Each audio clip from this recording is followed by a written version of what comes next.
as per usual. 3, Three, 2, 1, one, and go. slate.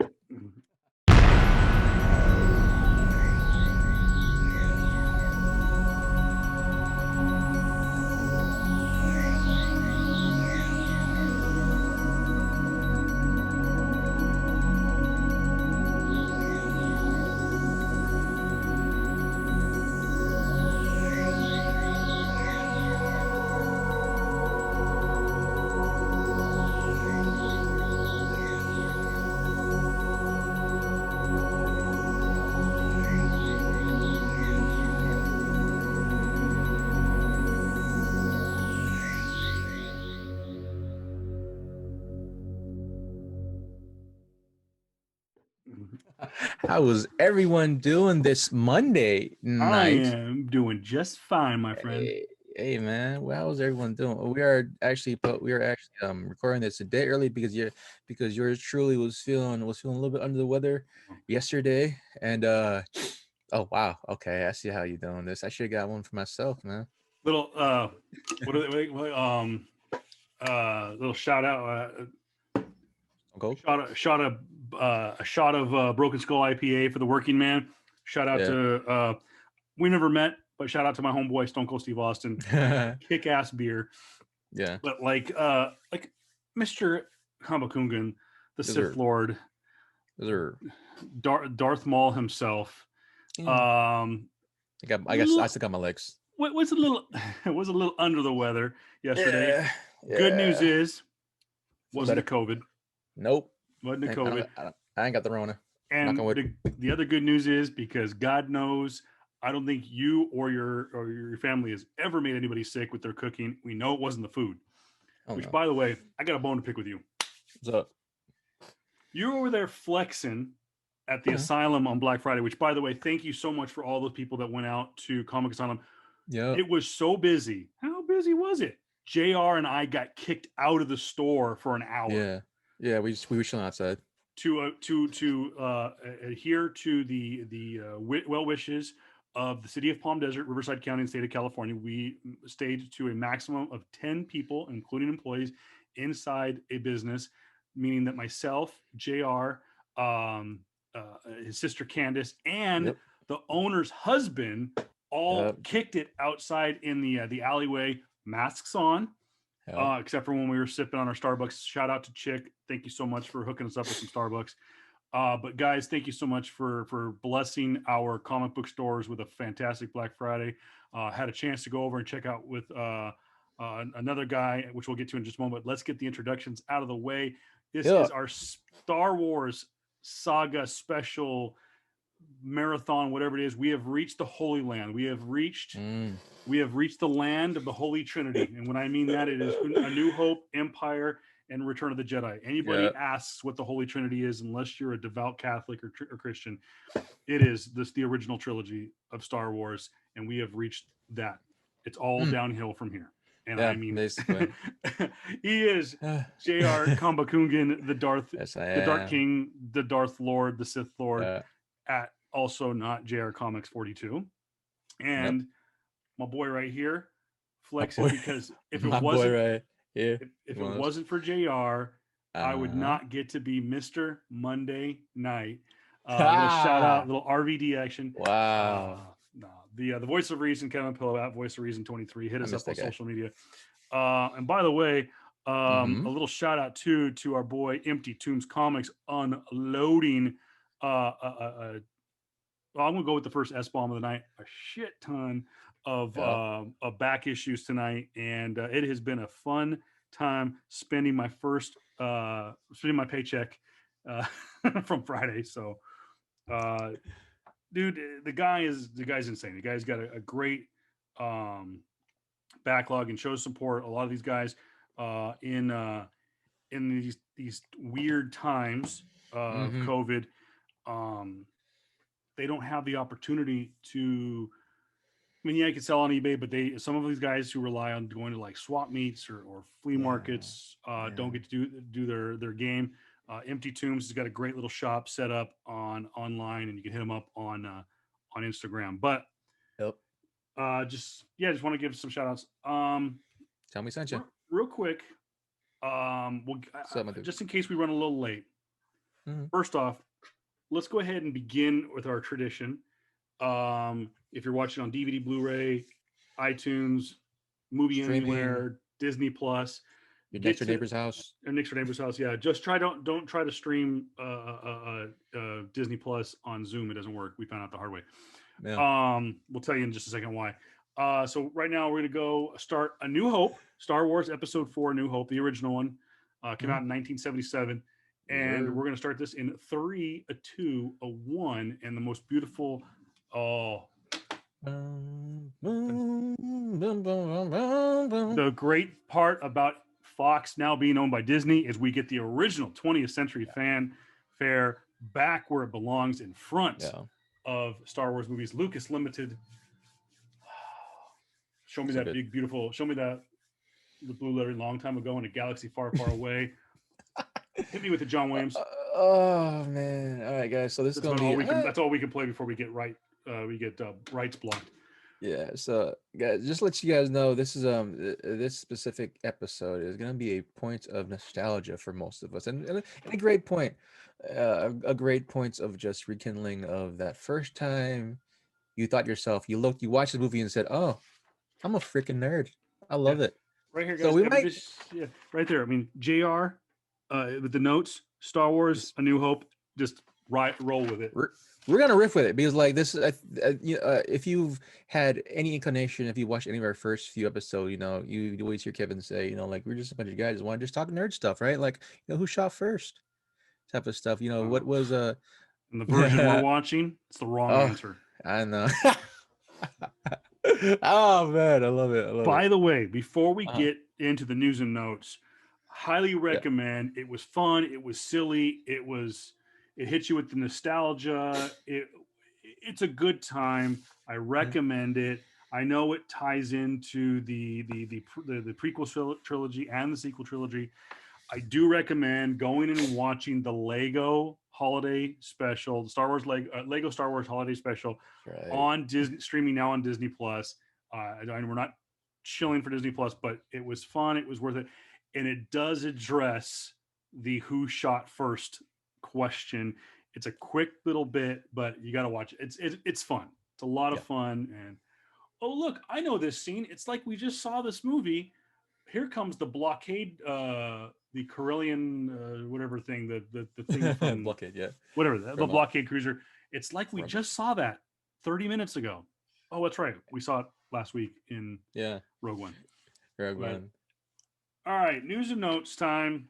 Yeah, news and notes, guys. Again, this is episode 27. We're finally old enough to get a house. No, I mean usually, but that's neither here or there. But we can rent a car. I think. Is it 20? I think it's 25. I think. 25. I think. Yeah. But anyways, guys. First and foremost, man, because I didn't put it in the news and notes because we thought we were doing this yesterday. Today is actually King T'Challa's birthday. Chadwick Boseman, who has sadly passed away a couple of months ago, guys, and or it's been a minute now. Yeah, it's been a minute since he passed away. Yeah, I think it was July or August. Yeah, it's 2020. Still fresh, man. Yeah, 2020 can suck the biggest, fattest, you know what. But other than that, guys, happy birthday to our late great king. He will always be in our thoughts. He will always be immortalized in our movies, guys, and rest in power, King.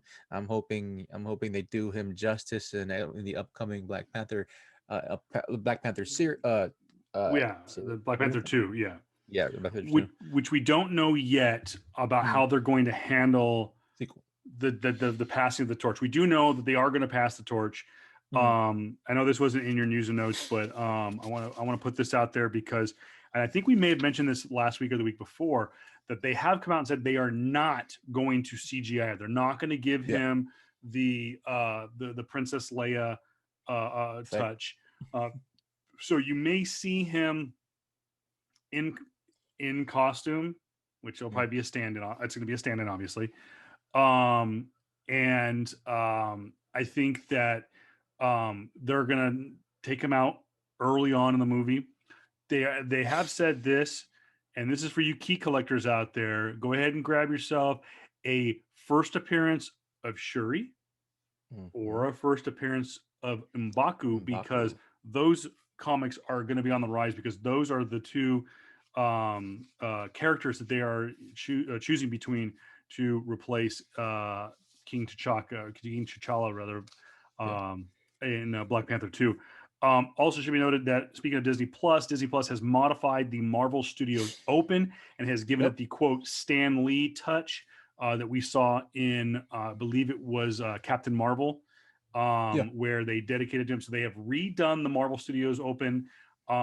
It did not get, at least not at this point, has not been updated to any of you who have the digital download on any platforms like iTunes or Movies Anywhere or Mm. Vudu and stuff like that.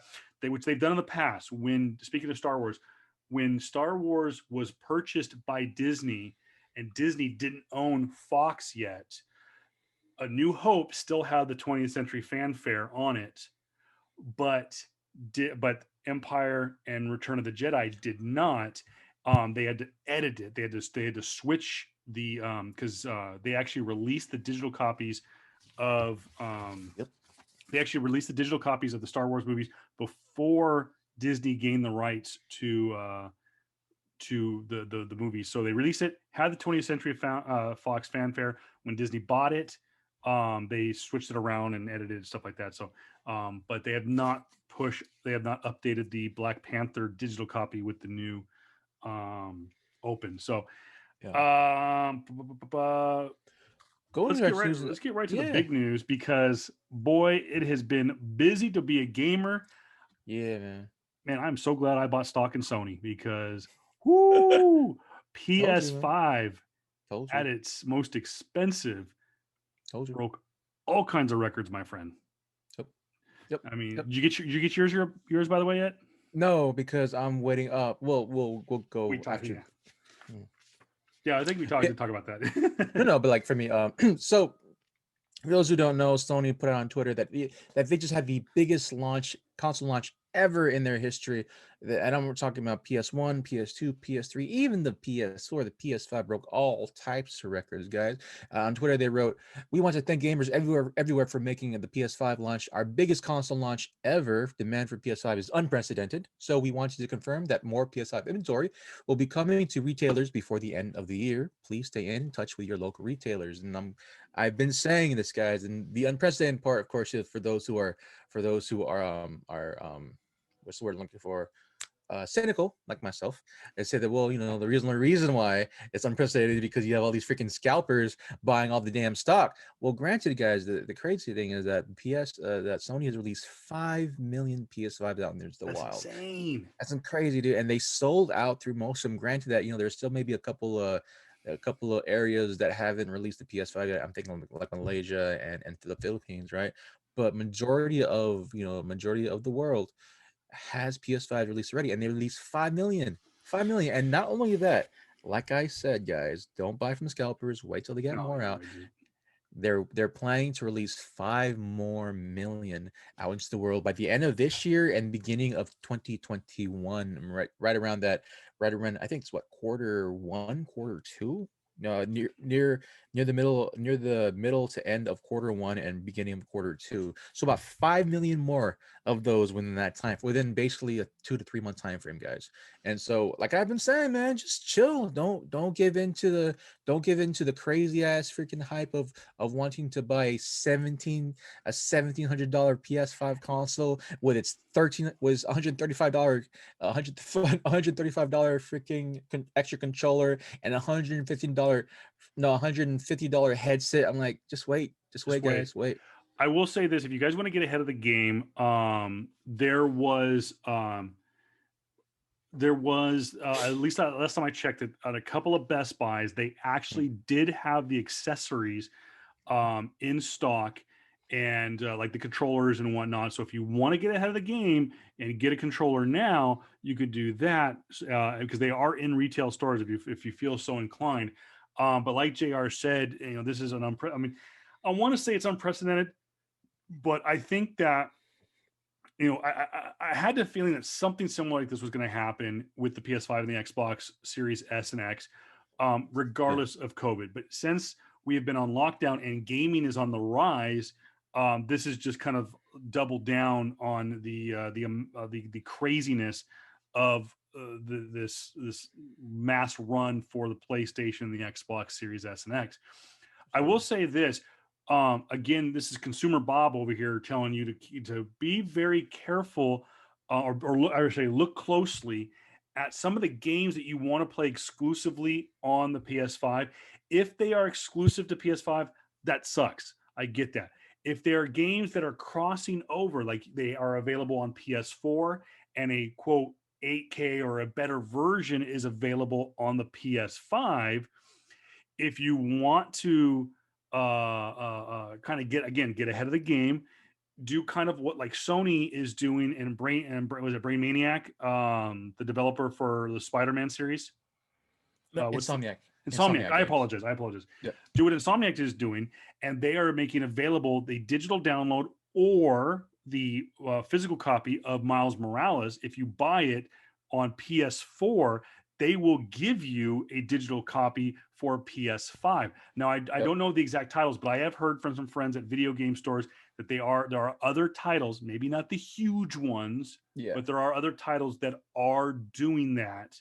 Yeah. Again, it's the digital copy, not the physical Yep. copy. So I do know that some of the games that I'm looking forward to, uh, like um, Cyberpunk 2077, which is coming out in a couple of days actually. yeah, That one's we've coming heard out. that before. That's gonna have its a free upgrade, right? So that let's look at it. It's gonna be a free PS5 upgrade from it. Some of the other games that most people will probably play, like your NBA 2Ks, your Maddens, right? They're not gonna have it, so you're gonna have to buy that PS5 edition for. I will say, I saw us coming, guys, and I'm pretty sure I've talked about before that there's gonna be a price hike, and now newer generations consoles, specifically on the PS5. I'm pretty sure it's gonna be the same thing on the Xbox One, the X Series X, where it's $70 now for a pop, $70 a game. So it sucks, but at the same time, like I understand where they're coming from, and just costs of everything going up. Yep. But I I will was say, guys, if you want to get it now per se, try look up the free upgrades for PS4 to PS5s, and there's a lot of games, and even that case too, you can still play PS4 games on your PS5 regardless. It just won't look as quote unquote next gen per se, like but really and truly, unless you're an actual developer, you're really not going to know notice the difference. I I've noticed. mean, Sometimes I've noticed a difference, but guys, I mean, yeah. I have not seen the hysteria like this. I mean, the PS3 and the PS5. I worked at Best Buy during the PS3 launch, and it was a good rush because that was by far the best Blu-ray player on the market was the PlayStation Mm, 3. So it mm, sold unusually well. It did not fly off the shelf. Yeah, there were days where we were out of stock, but it was not it was not at the pace. The last system I've seen at this pace was probably the PlayStation 2. The PlayStation 2 was so crazy because there hadn't been a big release like the PS2 for a while. The PS1 had been out for probably what about 5 or 6 years. It had some exclusivity, and the only thing it was battling against was the Sega. I believe was the I'm sorry, when the PS2 came out, I think it was going it up against was the Sega. Nintendo. I think it was well, It was definitely Nintendo was the N64, which Yeah, was by far up until the Wii, which I yeah, know technically was well, no, the GameCube came after the 64. yeah. I think the GameCube, PS2. N64 at that point was the best-selling cartridge-based system. The Sega had the Sega CD, which was the heir apparent to the Genesis, which was people you want to go back and look at some game-changing video game play. The Sega Genesis was whoo. I mean, that was a It's good. That was the First original Mortal time. Kombat platform. Yeah.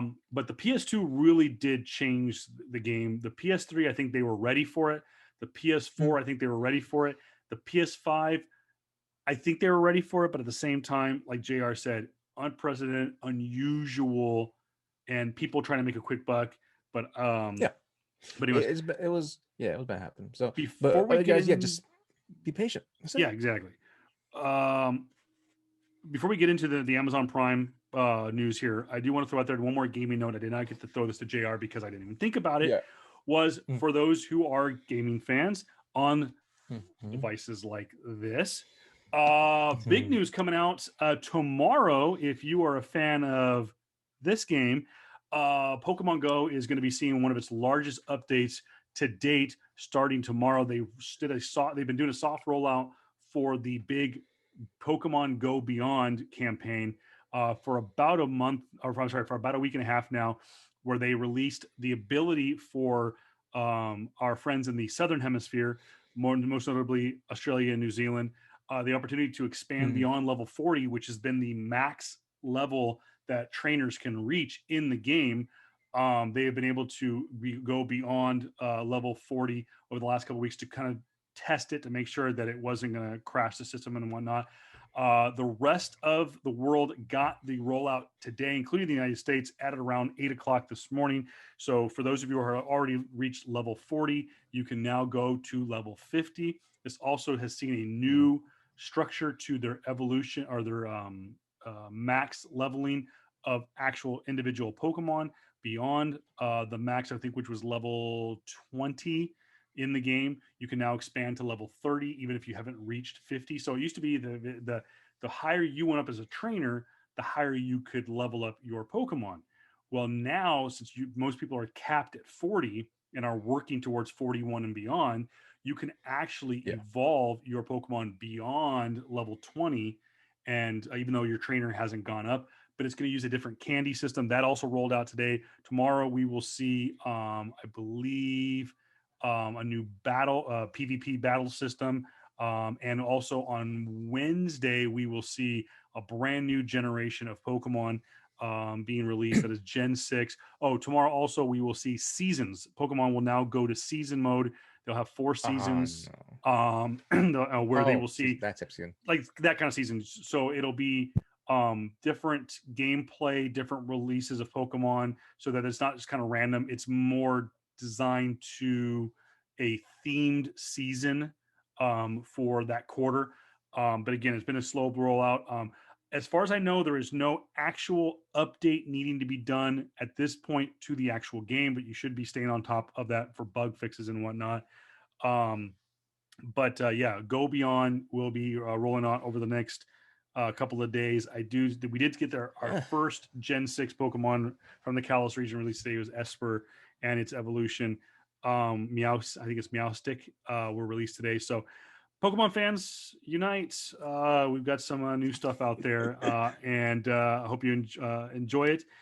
With that said, let's move on to I guess, some rough news. If you're a fan of yeah. streaming, we got a Uh, show, got the uh, axe. well, okay. Here's the thing.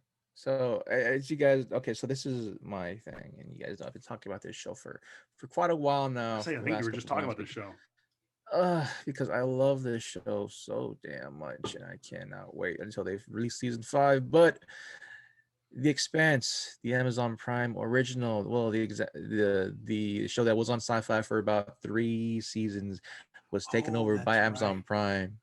Yeah, if you guys kind of notice if I'm kind of lagging, it's because I actually put up the movie in my background now, and so I'm lagging because my laptop sucks.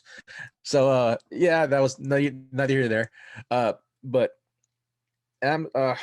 after just weeks after announcing that they will get a season 6, they that will be their final season, guys, because they are getting the axe. And one and I don't know how to feel about it.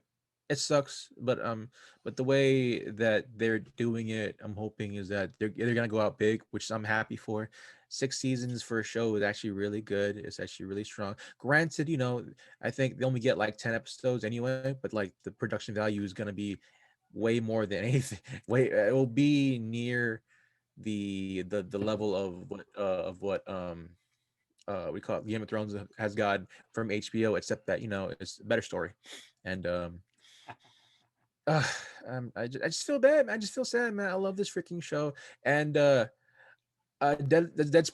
anyways, guys, the deadline broke the news of saying that the show is gonna get the axe after being greenlit for a six season just 3 weeks prior, based off the best-selling novel of the same name and written by a duo of writers that go under the pseudonym James S. A. Coy. Now, people have stopped before that. That's actually one name. No, it's two. It's a pseudonym for two writers.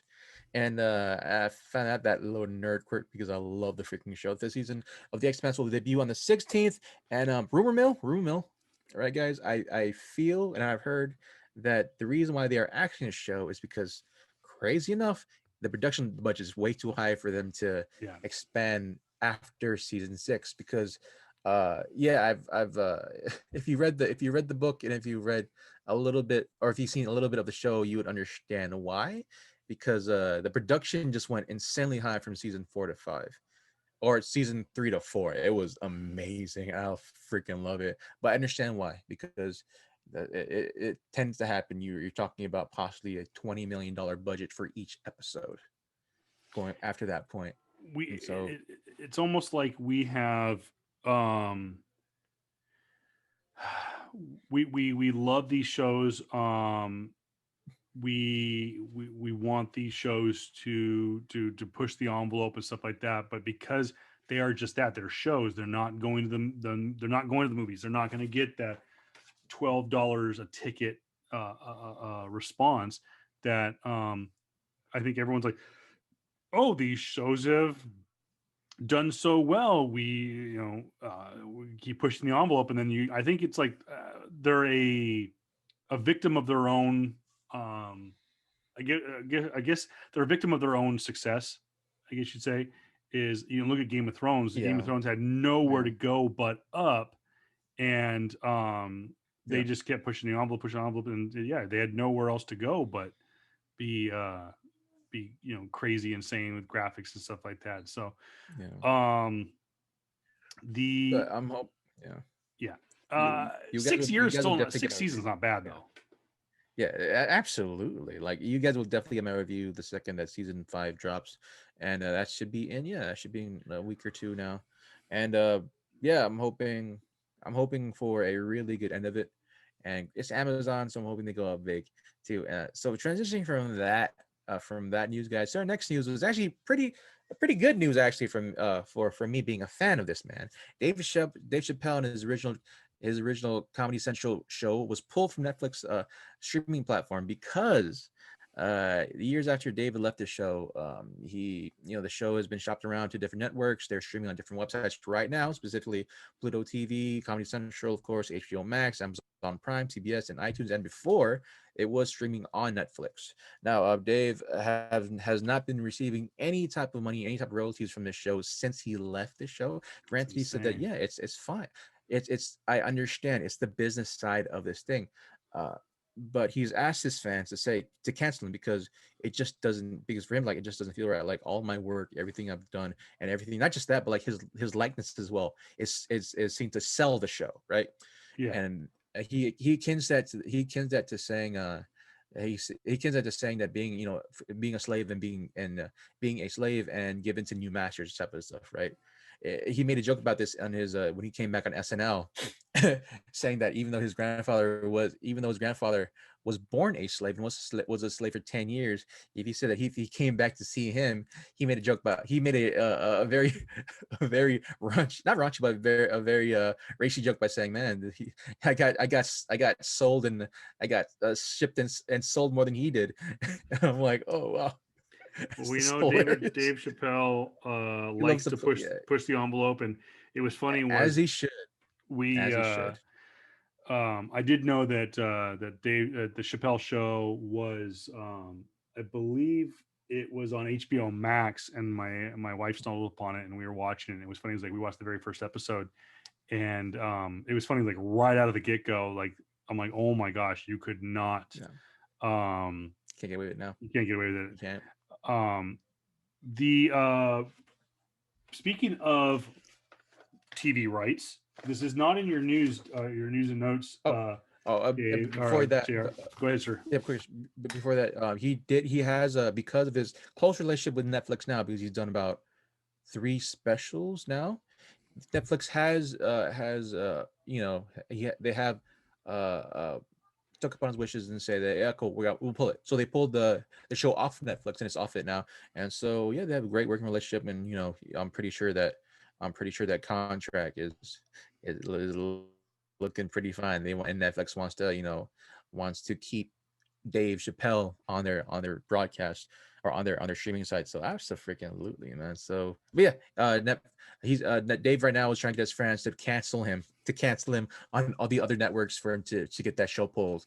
So, but yeah, here's hoping that that does happen because, man, if you do any work, granted, if you do contracts or that, if they use your likeness years after you disown the show, specifically, and you definitely should be able to, one, make money off of it, but two, be able to have some say in saying that, yo, that's the way that was looked upon at the time was not him, or was a different version of him that he doesn't, I don't know if he likes now, but yeah, it just feels like his feelings with the show now on different networks, and him not getting anything to it, but more so feels like he's a slave to it, is definitely a type of thing. It's definitely a type of vibe that you should have your wishes should have your wishes come true. I guess I can't words right now, but go All ahead, right. dude, take it away. It's okay because I know why you're speechless, because one of the greatest scenes in cinematic history is happening as we speak. John Talk about Williams, John Williams is gold standard of of music. I mean, he it proves why he is the Mozart of our times. This is the binary sunset scene, Luke's theme playing in the background. Like I told JR before we started that it's one of my favorite scenes in the entire saga, in probably cinema, all my favorite movies. And the reason being is it really does, and that's this right here in the background. It sums up the whole trilogy. He has one foot left on the farm because he's all about family. He respects his family, loves his Aunt Beru and Uncle Owen. And yet at the same time, he's a rebel at heart. Like he wants to be out there fighting for the rebellion, and he can't do that unless he leaves home. And it's yep, just the reflection moment of him looking into the sunset. Is this his moment to shine, or do you see the sun setting on his chances to be a rebel? And we find out shortly thereafter with speaking of rebels, R2D2 takes off. That guy's an asshole. You know that? Sorry, I had to say it. R2D2 might be one of the biggest a-holes in the galaxy, and he's a robot. Real yeah. quick, some good news for So Marvel fans. Speaking of shows with rights issues, Marvel gained one of its key characters yesterday. Actually, as we record this, um, it is Monday, December 3rd. I'm sorry, November 30th, and on Sunday, November 29th, it became official that the Man Without Fear, uh, the Devil of Hell's Kitchen, Daredevil, the rights went mm, back from Netflix to Marvel Studios, along with right. Luke Cage, which rights reverted back on October 19th. And so did his Hero for Hire counterpart, Iron Fist, also had his rights reverted back to Marvel/Disney last month. It should be noted that Punisher, their rights will go back in February of next year, so 2021. And let's see, Jessica Jones also on the same date, on February 18th, 2021, will have Mm, her rights reverted back to Marvel Studios. So by mid February, the Defenders, as our generation knows them, will be back under the Marvel platform. Now, there's been talk: does Marvel canonize the Netflix stuff? Um, Marvel has kind of hinted at that there are certain aspects of Marvel TV, which was Jeff Loeb's baby, might we'll make it canon. Like we'll just leave it out there or whatever. yeah. Stuff like the Runaways and Cloak and Dagger, which, by the way, Cloak and Dagger was such an underrated show on Freeform. So good. Took a gamble on two very young, inexperienced actors to play the titular characters. So good. Runaways was very good, much like its comic book adaptation. But yeah, the Defenders, they deserve a little bit better. It has been said, like we've said it before in the show, Charlie Cox, John Bernthal, Kristen Ritter have all expressed interest in returning to Marvel to play their individual characters. It is talked about that Iron Fist, or rather, an Iron Fist, will make its appearance in the Eternals, or Shang-Chi and the Ten Rings. May not be Danny Rand, but an original Iron Fist may make their return. So cross our fingers. Again, February 18th, the key date, when all at that point, everything will be back under the House of Mouse. Well, good news. I do know. I did. Go ahead, sir. What were you saying? I gotta reach off this thing. That means I'm lagging, huh? I do know that there has been a petition out for Charlie Cox to come back as Daredevil. That's been out, called the Devil's Health Kitchen, or something else. I forgot the actual name of it called, but they're trying to petition to get him back to play Daredevil and to be Daredevil. And so I do know that the petition has been going on. A couple of people have been out. A couple of well-renowned people have been signing off on it. I would say one of the biggest ones. Yeah. Did you see who it was? Which one? Which one are you talking about? Kingpin himself, man. Vincent D'Onofrio has come out and said, I know that. Yeah, he wants to have both of them back, but I do know that that he who will not be named between us, that a certain artist has signed off on it as well. But yeah, I do know that they've been trying to get a lot of those people back and been trying to petition. Fans have been trying to petition Marvel to say, "Hey, let us keep our people, please." Those we've watched the last 3-4 years now. But yeah, hashtag Save Daredevil is the trend. Vincent D'Onofrio, the actor who played Wilson Fisk, aka the Kingpin, which, by the way, perfection when it comes to the Kingpin, is so good. And in season 3, when he finally got to don the white suit, so badass. But yeah, Vincent D'Onofrio signed on it and said, sign this, people, save Daredevil. There is a petition on change.org to save. And sometimes, you know what, those petitions go a long way and do wake up the bigwigs to going like, this is what the fans want. You know, we have the obligation as storytellers to tell stories that the fans want to do. And we'll see what Kevin Feige and his cohorts have to say. We digress right before we get into the bread and butter of Star Wars Episode 4: A New Hope, which, by the way, at this point, we're right at about the point where they find R2-D2. Luke meets a hermit named Ben Kenobi, and we find out here in just a moment that his real name is Obi-Wan. But we got a bit of sad news. Speaking of the original part of the trilogy, Lord Vader himself, not James Earl Jones, God forbid, 2020, don't you freaking think about it. The actual physical embodiment. Don't put that in the universe, my dude. The physical embodiment. We're talking about a physical specimen. David Prowse passed away yesterday.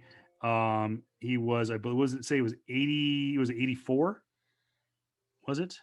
I think so. Yeah. 84. After the effects of a short illness in the early hours of November 28th. So actually it was Saturday. He passed away. Best known as his role as Lord Vader. He was the physical embodiment of Darth Vader. He was the man underneath the dark, the dark suit. It should be noted there are 3 people who played Darth Vader. You have David Prowse, who was the big, larger than life beast of a man that gave Lord Vader his big presence.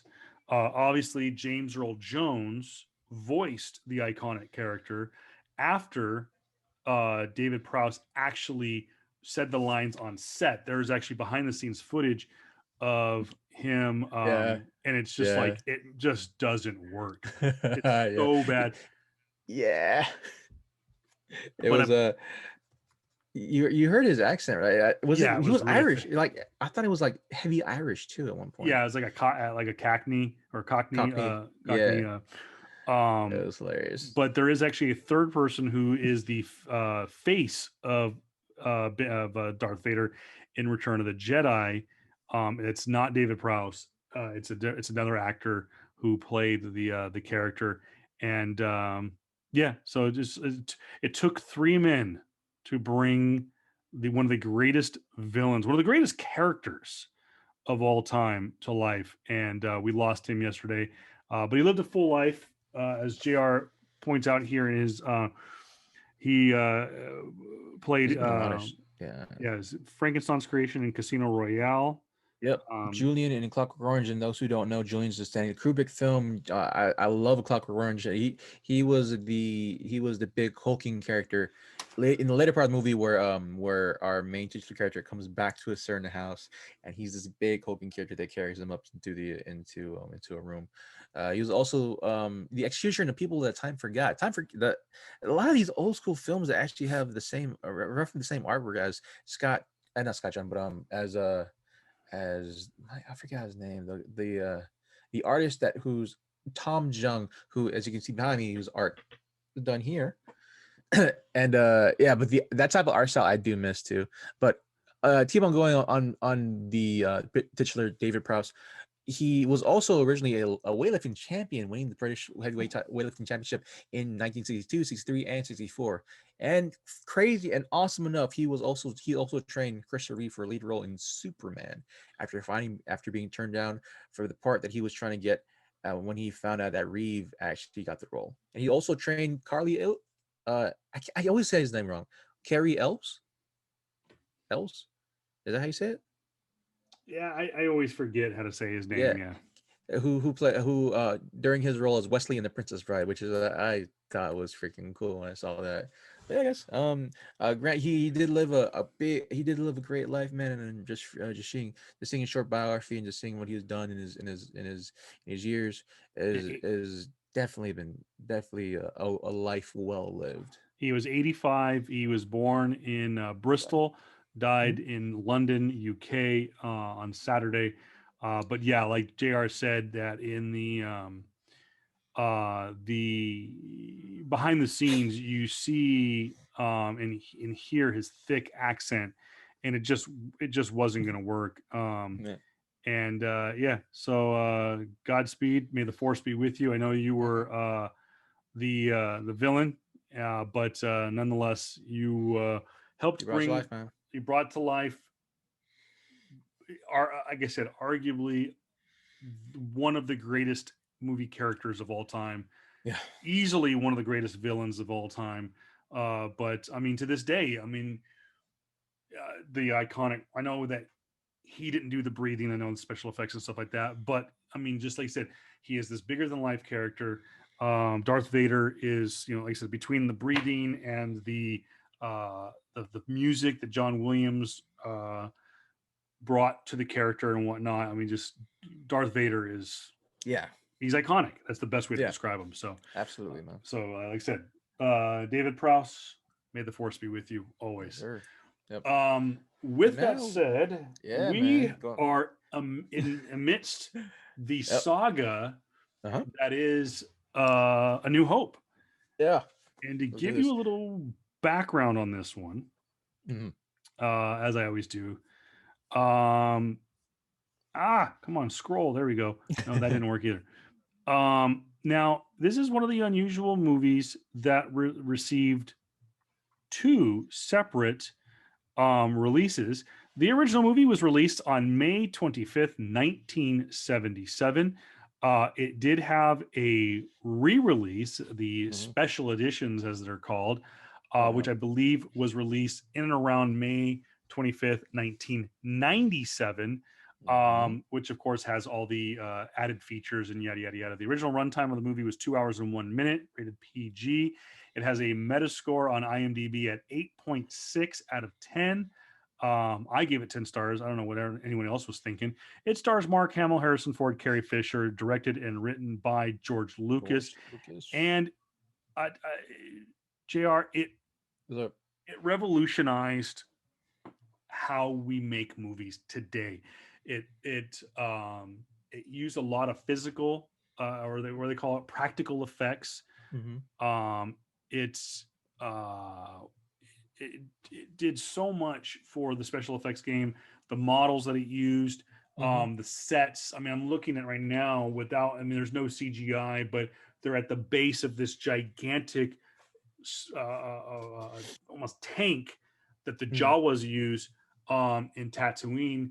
Um, they scaled to vast areas of the world to shoot this movie. Most of this actually was filmed in, I believe, is in Tunisia, where the actors braved excessive heat and, of course, dysentery. I think it was, Yeah. but Yeah.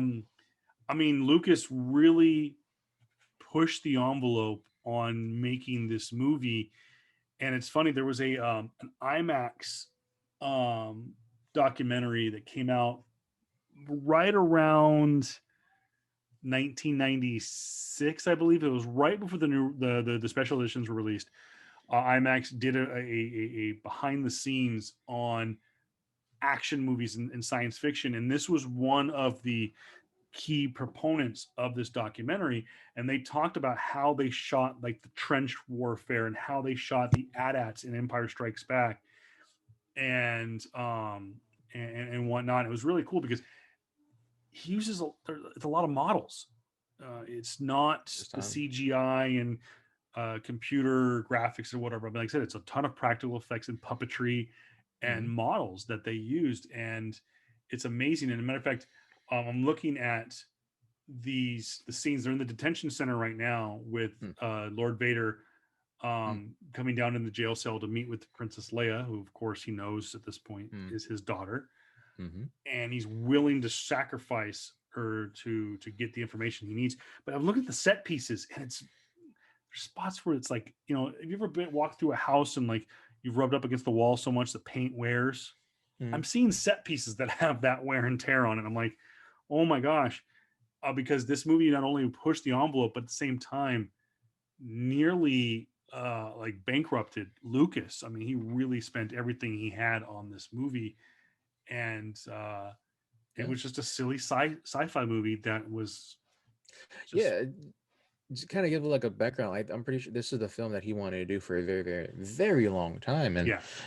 George, I think prior to this movie, he made a couple of movies. I'm trying to look back on it now. I actually looked through his biography, and I actually had to close down my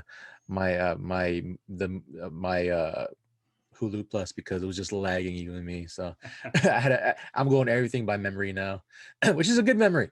But just looking at his filmography for George Lucas, yeah, this is a film that he wanted to do. You could definitely tell, like he put all his heart and soul into it. Specifically, the first ones. Before he did this, he did like American Graffiti, Great TH, movie.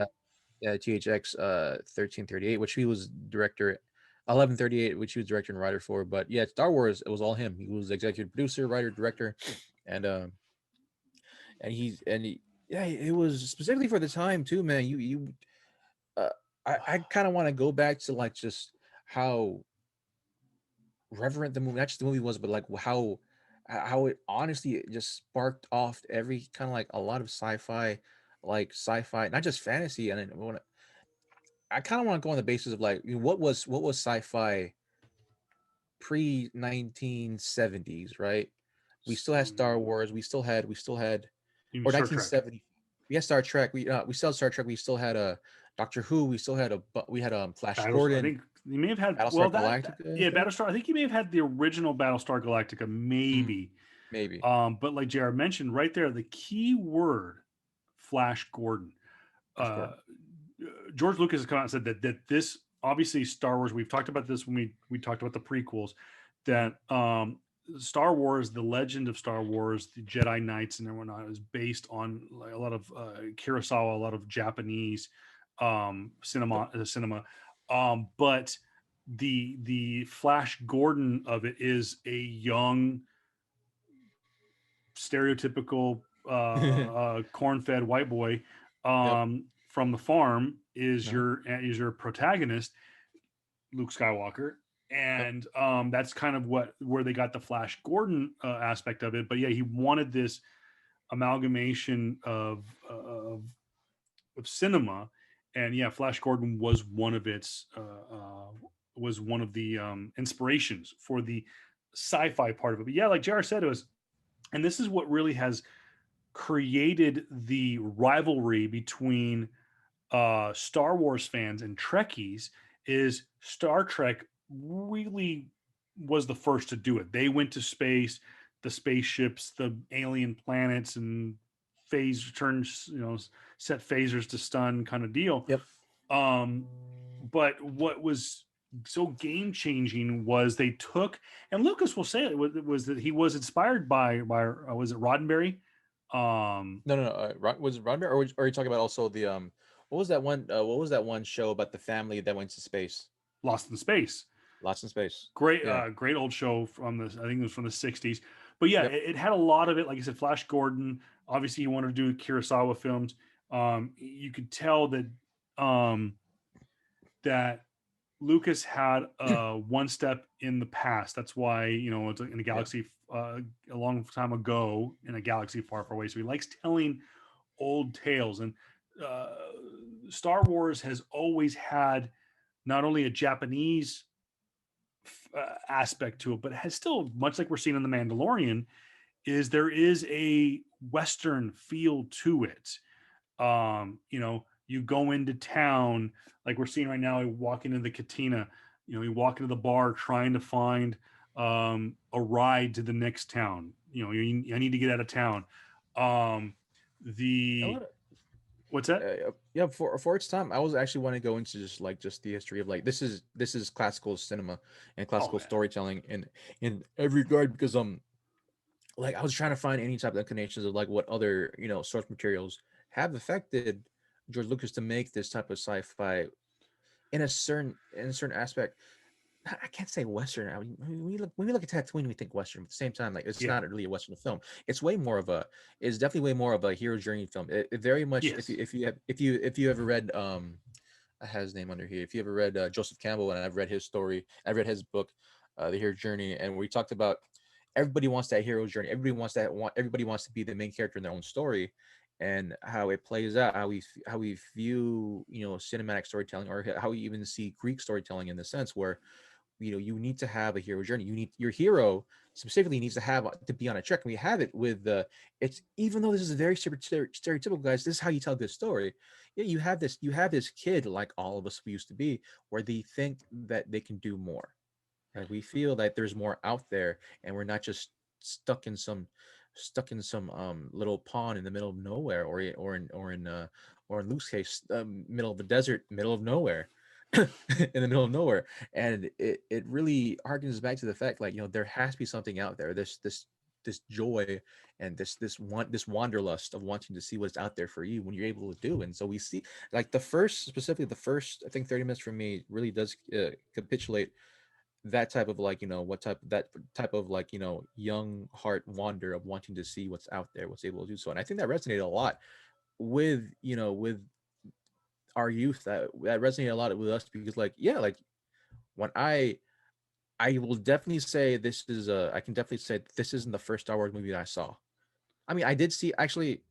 This isn't the first Star. This isn't the first Star movies. This isn't the first Star Wars movie I paid attention to. There you go. I saw this movie before in passing. It wasn't until much later after the prequel sequel that I went to go see the original three. After the prequel sequel, I started working at a game store, and then I bought the original trilogy, the director's cut, and then I watched it in one sitting. And I'm like, yeah, a lot of these notions of hero's journey, of wanting to find something bigger than yourself, and wanting to be a part of something, it definitely resonated with a lot of kids of that age, man. So uh to harken back to my first point, what was sci-fi in the 1970s? It wasn't much until George Lucas. It yeah, it really really wasn't. wasn't. Like it was like you had this amalgamation with Star Wars of films of like you have sci-fi, but sci-fi back at the time was very sci-fi. You're talking about Star Wars, Battlestar Galactica. You're talking about Doctor Who. You're talking about even freaking Lost in Space, where you had very much about the science fiction, but never about the ever evolving story of wanting to be, a hero in your own story, where Y- where you're this kid in the middle of butt fuck nowhere, and thinking that is this all to my life? Am I just gonna live here and die here? It And a did lot of that. yeah, Yeah. a lot of us had that thinking, like, is there must be something bigger to my life than just this. And I think that's where um like J.J. Abrams, when he took over the Star Trek franchise, Hmm. was he went back to telling the story. Yeah, there's these adventures that the USS Enterprise is on, Hmm. and yes, I did actually. I'm not. I didn't lose my mind. I am defending Trekkies. Um, and this is crazy for a Star Wars fan, but Hmm. JJ went back, and this is what I liked him in Force Awakens, which we'll get to. But I liked what the possibility was of him taking over the Star Wars franchise, Yeah. was because I liked him going back and making a point to talk about the 5 year journey in Star Trek and talk about, like JR just said, the overarching storyline of why do people want to leave Earth? Why do Hmm. people want to go on a journey? And it's more so a military esque storyline, and in Kirk's favor, in the reboot at least, in Kirk's favor, him wanting to get off planet, he wanted to get off Earth, but he did do. He wanted to see the rest of the world. Luke, and we've learned this in the God. Here's one of the worst. Yeah, God. Han Yeah. shot first, by the way, or Hmm. actually, Han was the only one who shot. So, Should be cut. noted. Hmm. And I'll get to that story in just a second. But um, you know, the I think what was kind of lost a little bit, and I'm not a diehard Trekkie fan. I haven't gone back and watched a lot of the original series, Hmm. but they were always looking for the next adventure. And yes, they pushed the envelope. Yes, they addressed so many social issues. Obviously, one of the most poignant ones was uh, uh, um, uh, Lieutenant Uhura and Captain Yeah. Kirk sharing the biracial kiss and whatnot, and obviously Hmm. Spock and Captain Kirk's friendship and all this stuff. Hmm. But um it didn't, I don't know, I just, from what I've seen, they didn't talk a lot about the 5 year journey. Why are they in space? They're just talking about these random stories. Yeah. And Star Wars, though it's not a TV series, but we are seeing it now, is they're telling about this overarching storyline Yeah. of, like JR said, the hero's journey. Luke went from being a farm boy, a pain in the ass farm boy, to being, well, at the end of Return of the Jedi, the only Jedi left standing Yeah. Yeah. that we know The, of. the only trained Jedi. There you go. Well, Yeah. we can't talk about where the plot hole is to that theory yet. We will get to that when we're done with That's true. the saga. We will loop back to the TV shows. That's true. But I gotta ask Yeah. you. You mentioned Yeah. this was not your first foray into Yeah. Star Wars. Mm. A, Mm. have you ever seen the unedited theatrical releases of A New Hope, Return of the Jedi, and Empire Strikes Back? I probably have, but I've never seen it all the way through, if that makes sense. Yeah. Like, I think I think because I made it known before that, yeah, for episode 4, 5, and 6, the first trilogy was my first foray into Star Wars, right? And I would, in passing, watch, when I was younger, and I was in passing, I would watch, episode no, episode 1, 2, and 3, the prequel trilogy, and then I would watch 3, 4, and 5. Yeah, 3, 4, 5. No, 4, 5, and 6. Four, 1, five, 2, and 3, six. 4, 5, One, two, 6. Right? three. 1, 2, 3, 4, 5, 6. 4, 5, 6. It's all right. We've all been. Yeah, I watched the I watched the prequel sequels first, and then I watch. But I would watch, not in one sitting, but like in passing. If it was on TV one time, I would watch just bits and chunks of, of Revenge of this not Revenge of the Sith, but Return of the Jedi here or there. I would watch bits and pieces of A New Hope, and as well as bits and pieces of Empire Strikes Back. It wasn't until much later, in like near my 20s, I would sit down and actually watch the whole thing through, and oh yeah, I fell in love with it. Just overall, and just having the ability to compare contrast, what was shown, recently, which was the prequel sequels, to what was shown back then. You definitely saw where the heart was. Where was the heart in the series, and George Lucas, his heart was poured out into this new medium, at the time, where we've had, like I said, my point was, we had science fiction, but we never had like a hero's journey. We never had like a full on. We had some form of like Flash Gordon s type of stories, right? But never of the like, oh, I'm a young kid trying to figure out my way in this life type of thing. I'm a Yeah. young kid trying to figure out where is my role in the big scheme of things. And we have it here in Luke, and how it resonates so much in fans. He's like, yo, like, I remember that. I remember, reading this stuff up in the time and looking through different documentaries of like how much Star Wars meant to young kids at the time, and now who they are now, when they themselves have kids. Is like, yeah, I was very much that geek that played D&D. I was very much that nerd that didn't have a lot of friends, and then when I saw this movie, and it really, it hit me, because that was me. There must be something more to my life than this, and I will take this to the grave. I believe honestly and fully that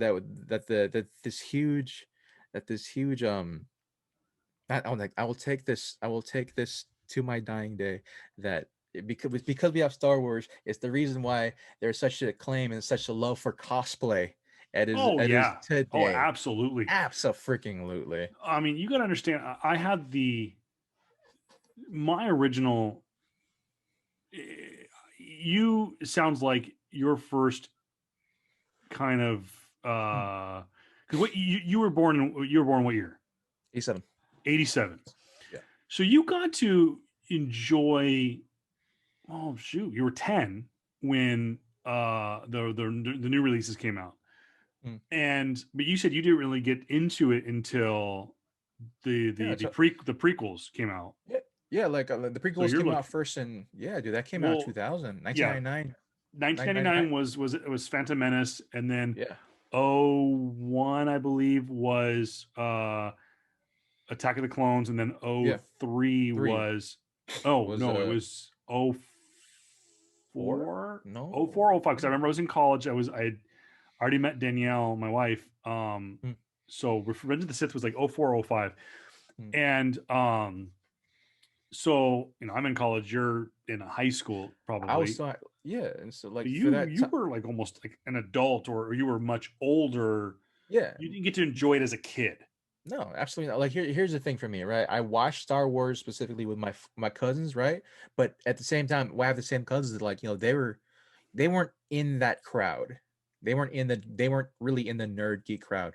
They were, they did sports, they did other things, and so they definitely didn't have Star Wars, the first run when I was asking for it, right? So I had to wait until after high school and get my own job, and start working to really, give this whole thing a shot. Like, what was really about, what's everything about, and yeah, that was it. God, there Like, was I yeah, I had to buy so it many good myself. actors in this movie. Grand Moff Tarkin, the guy who played um, Grand Moff Tarkin in A New Hope, and of course we saw him originally as General Tarkin or no, Yeah, Governor Tarkin I'm talking. Yeah. in Rogue One.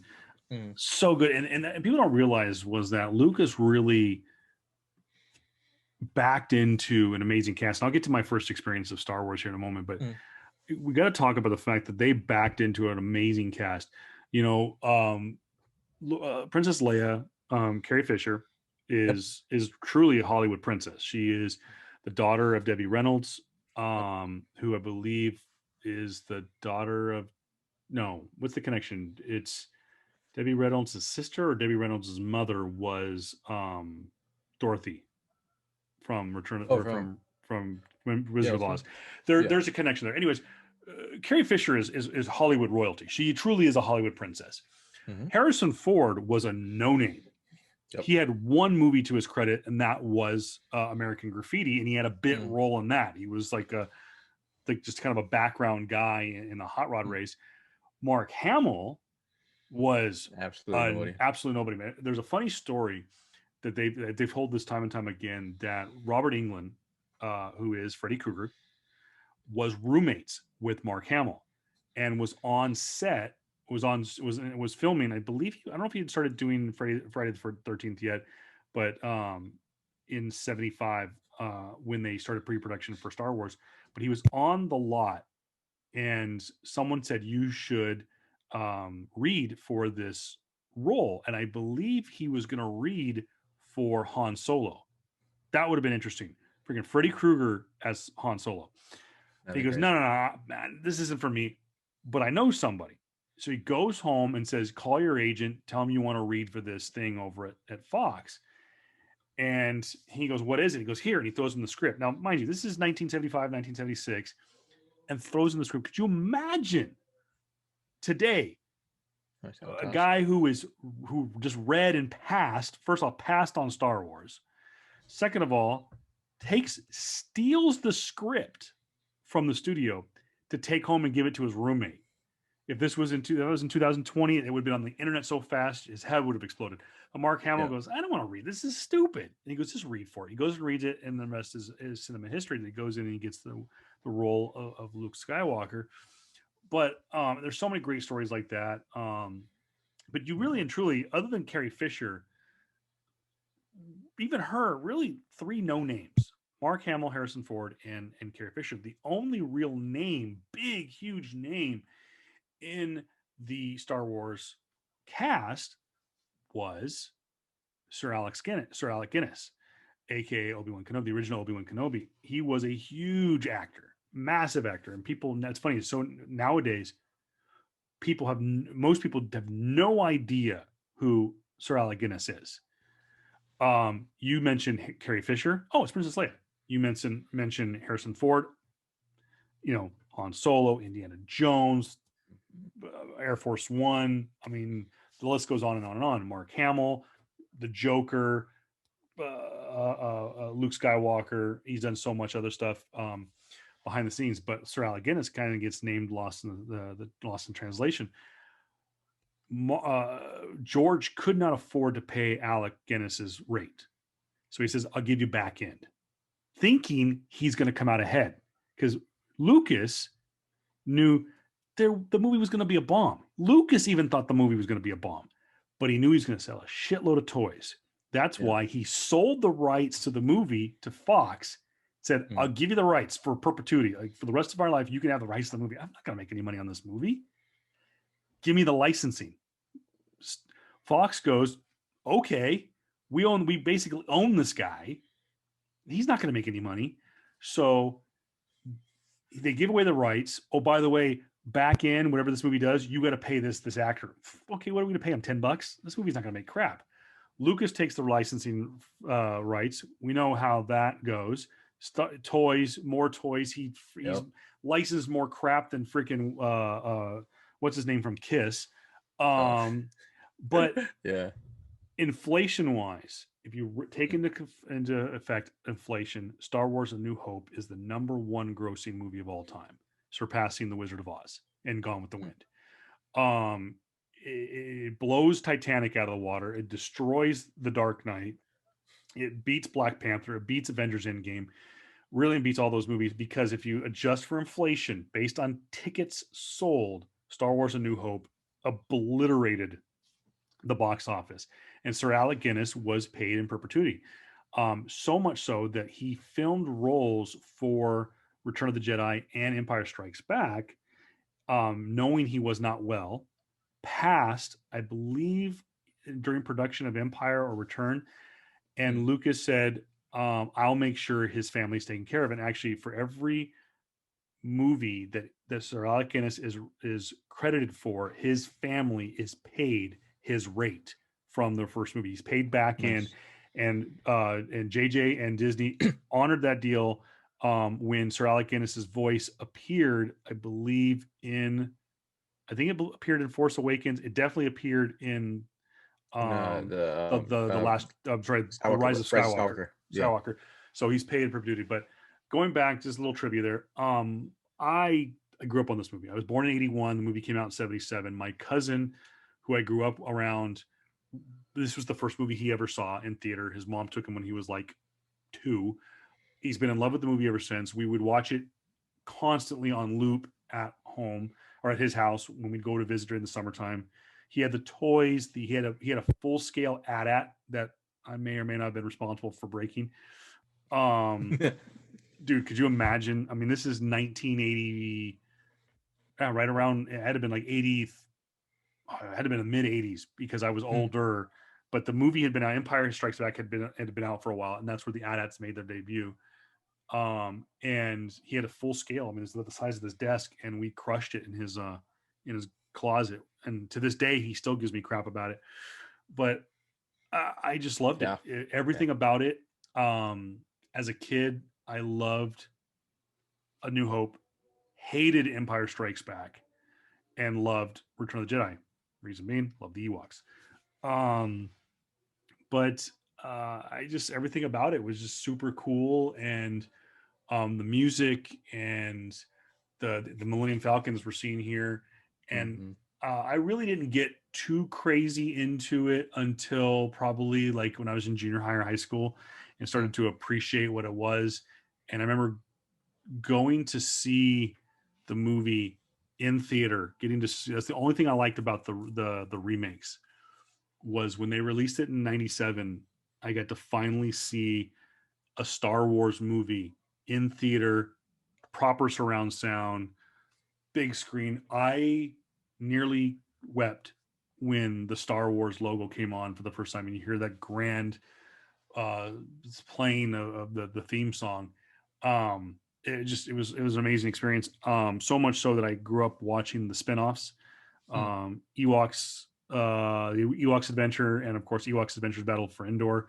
I loved everything about Star Wars, and so much so that I hated Star Trek. I didn't want people. I remember I went to high school with people in school with people that loved Next Generation, and no, screw you, Jean-Luc Picard. Like it was all about give me Han Solo and Darth Vader and Luke Skywalker. So Yeah, I was always amazed by like that that distinction between like are you either Star Trek or Star Wars, and we always have these trios that we're always in. We got to pit one against the other, but like just even in that sense of Star Wars and Star Trek, where you had the logical side of sci-fi, which was Star Trek, while you had the more like story driven fantasy, the fantasy, the actual fantasy, yeah, the sci-fi fantasy of it, whereas Star Trek was very much of this. So you had this galactical war. At the same time, you had these quote unquote space wizards. They're able to meld and shape the world around them by using this distinguishing thing called the Force. And so it was so against the ideals of Star Trek at the time. I've always I always step in. I always step back and forth between the two. Like, don't get me wrong, like I still love Star Wars, but I was never too big of a Trekkie. But at the same time, I can enjoy. Let's say I watched Deep Space or Deep Space, and that I enjoyed that one. I watched I forgot the name of it, but it was the it was the one with Seven of Nine. I forgot with Jerry Ryan. There was a Star Trek one called that one, and honestly, oh gosh darn it, not Deep Space Nine. it is Deep Space Nine. Deep It is Deep Space Space Nine. Nine. Yeah. I watched Deep Space Nine, and honestly, it's because of Jerry Ryan. Uh, Duh. yeah, but she's amazing, and that's the reason. I'm pretty sure that's the reason why I love Blondes. But still, that's neither here nor there. But like, I'll go back and forth just trying to figure out, why I always love both sides. It's good to have Star Trek, but at the same time, I love when Star Trek have this type of like, it's type of fantasy in it, type of like not fantasy, but like type of like adventure in it, right? At the same time, I love Star Wars, but at the same time, I like it when they would go logical. Like being older now, I can definitely appreciate the politics of the prequel sequel. I could definitely understand like the transgressions of what happens when you pit sides together, and how there's ensuing war, and then there's more political conflict and intrigue than we can get, and I appreciate that now. But at the same time, I watch Star Wars because one, I want a hero's journey, and the first I feel like the series as a whole now has been trying to get back to that storyline. Like, what is a hero's journey now in today's day and age? And it definitely doesn't resonate with with old heads like you and I, where it's like, okay, Ray's journey is a journey somewhat, but then she hasn't really overcome anything. Specifically, The when all her journeys are just kind of straight lines and straight paths, she yeah, doesn't have to go over anything. And I feel that this is what we see in Luke, where even though a lot of this stuff is very stereotypical, he lost at least. He has at least, we can say and point out that he has lost. and I think the Like, closest thing to a hero's journey that we've seen, like Luke Skywalker, where it wasn't just a straight line, that it's not afraid to lose and take one on the chin, was Steve Rogers. Chris Evans' portrayal of Steve Rogers in First Avengers. I know people want to poke fun at it and it's hokey and stuff like that, but so is this. I mean, this is lightsabers and yeah, blasters and a gigantic Shih Tzu and gold men and a guy in a yeah, black helmet. I mean, really, at the core, if you watch it, it is really. I can look at it from as a yeah. masterful piece of cinematic history, Mm, but it is. Most people will look at it and goof on it, but what I believe I think it's Joe Johnson. I think is the guy's name, who's the director and who is a Lucas guy. He worked on these movies as a production assistant. He worked on, I believe he worked on Indiana Jones. Which, by the way, I've had some people ask me like, when are you guys going to do Indiana Jones? It's going to be a while. Once we finish the yeah, Star Wars stuff, we will yeah. get to other movies. But I think we're going to take a kind of a different approach come the first of the year. Mm, But um the way they wrote and directed a first Avenger really reminded me of a cross between the action adventure swashbuckler that was Indiana Jones. He wasn't a full mm, pirate, but he was yeah. kind of an adventure guy. Mm, But he was also that gee golly shucks kind of farm boy that Luke Skywalker was, and told that, as JR, the buzzword, hero's journey. mm, That's where I think I resonated with why I liked um, First Avengers so much. And at the same time, you take a different approach. You don't have Johnson come back for the sequel. You give it to the Russos, and the Russos turn it on a dime, much like we are going to see in in Empire Strikes Back, yeah. where the George um, doesn't isn't allowed to come back Mm, as the director. For those who yep. don't know, and we'll get to this when we get to Empire Strikes Back, but Hmm. Irvin Kershner, who took over as the director of Return of the Jedi, I think the Russos did that with Captain America with Yeah. Winter Soldier. Winter Soldier is pretty damn close. Only other thing I can think of that was close to a quote Empire Strikes Back esque movie would be Infinity War. But really, and think about it, you talk about game changer. Um, Winter Soldier was that. Winter Soldier was the Empire Strikes Back to the Captain America, and then you got Civil War, which is the funny hokey one with the Ewoks.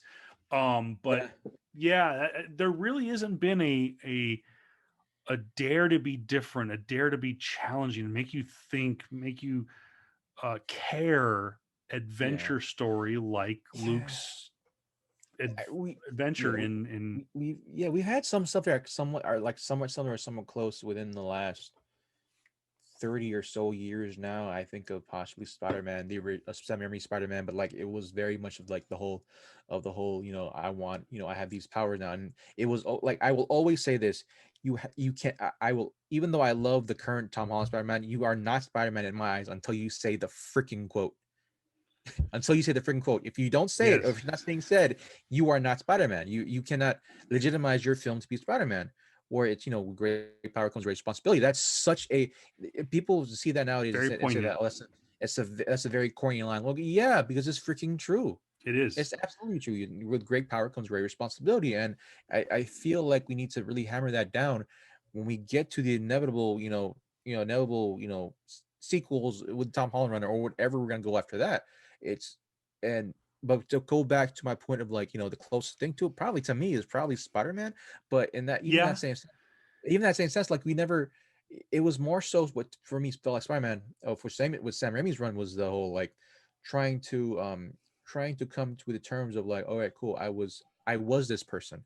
Now I'm someone else, and now I see the consequences of my bull crap, and then how I gotta hold myself to a better standard. It was definitely not the whole hero. It is own hero's journey, yes, but like it was definitely not on the same. It didn't have the same nuances as you would say, Star Wars. He was definitely not Luke's hero journey, where his was more so a role of discovering who he is, in the sense of like, you had to leave home, you have to go out and find that. While honestly, Peter for Sam Raimi's run felt like very much like, okay, cool.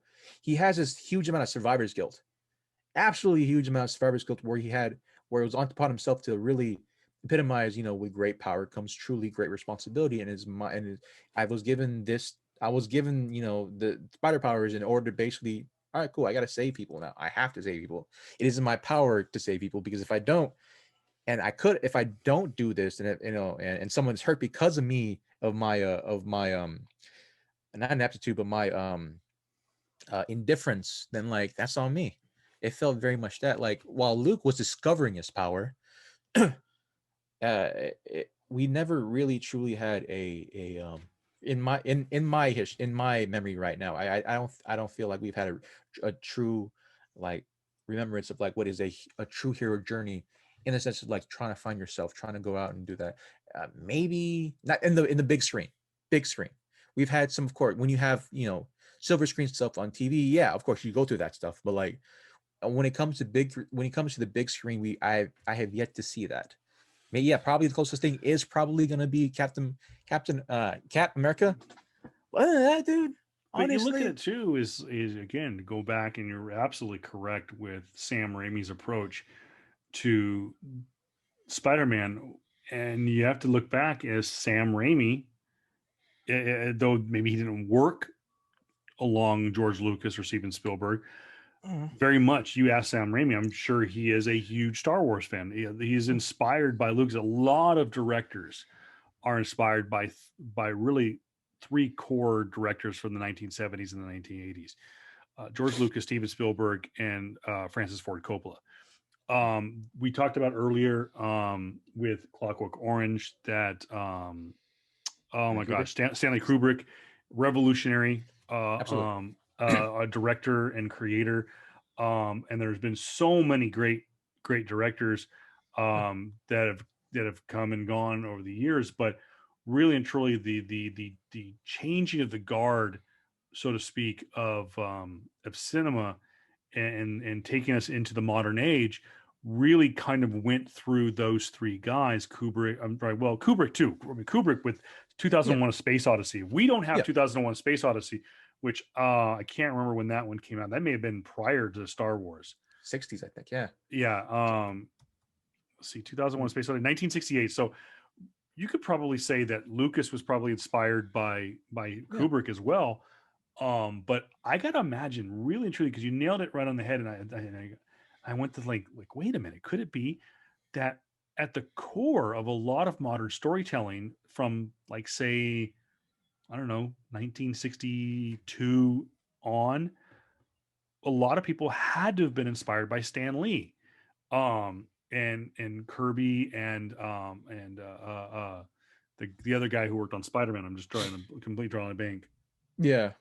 I know what you're But I talking know about, that more so that's more so artwork, but yeah, um that I know that Stan Lee gets a lot of the credit for the creating mm, the backstory, so to speak, of Spider-Man.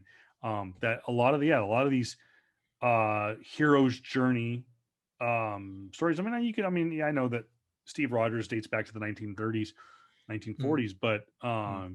and Superman before him, but really and truly, Spider-Man was the first. Um, Oh, there was something about him. There was no vulnerability to Superman. Yeah, he's vulnerable to kryptonite. yeah, Cap, he's he's still Cap. not. He's not invincible, but it's going to take Yeah, a lot to beat him up. But Peter Parker really dealt with a lot of shit. I mean, yeah, he was a teenager, and like JR mentioned, with great powers comes with great responsibility. And I mean, no more important than that is Luke Skywalker. He learns to yield the lightsaber, and whatnot. But um, yeah. yeah, I think a lot It's a, of people go yeah, back to it's a, maybe Stan Lee. yeah. It's a put on my my writer's cap and like my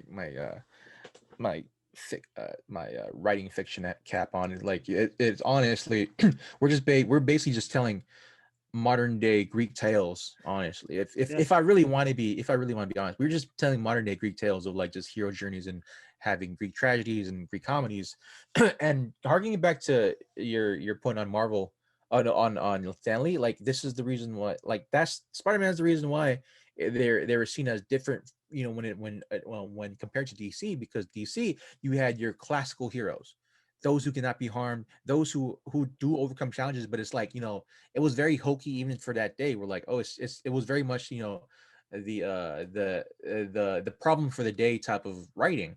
Where like there wasn't really that big of an overarching thing. Granted, there was. I'm not saying that there wasn't, but like when it comes to like Batman and Boy Wonder, it was very much who was the villain for the day type of thing, right? For the comic.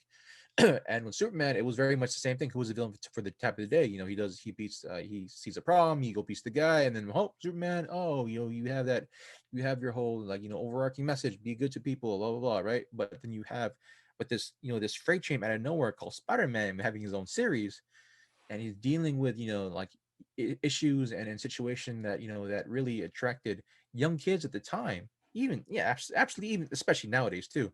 But like that was resonated with with kids of the time, like, yeah, okay, this we had your mom and dad's quote unquote superhero, but now we have the superhero for myself. We're like, I'm going through this stuff. What do I they never talked about me going through high school and being beat up as a kid. They never talked about what do I do? What kind of the mask I put on is different from the than my Spider-Man mask per se when he comes to Peter Parker.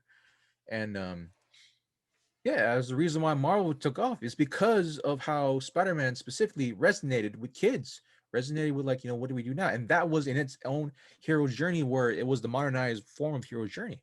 And so when you go and when that and when that rolls into 1977 and Star Wars New Hope comes out, and that is a capitalized in Luke Skywalker, and trying to figure out who am I now after who am I outside this freaking dust farm. You have like, oh, you possibly could be the greatest freaking Jedi of all time.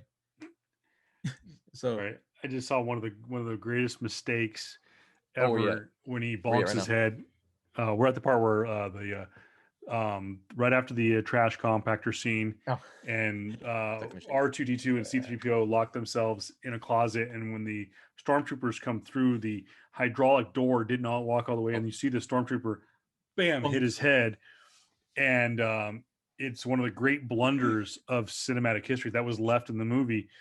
Um, Which and just totally tell the story of all stormtroopers, man. Okay. So we have to talk about it now.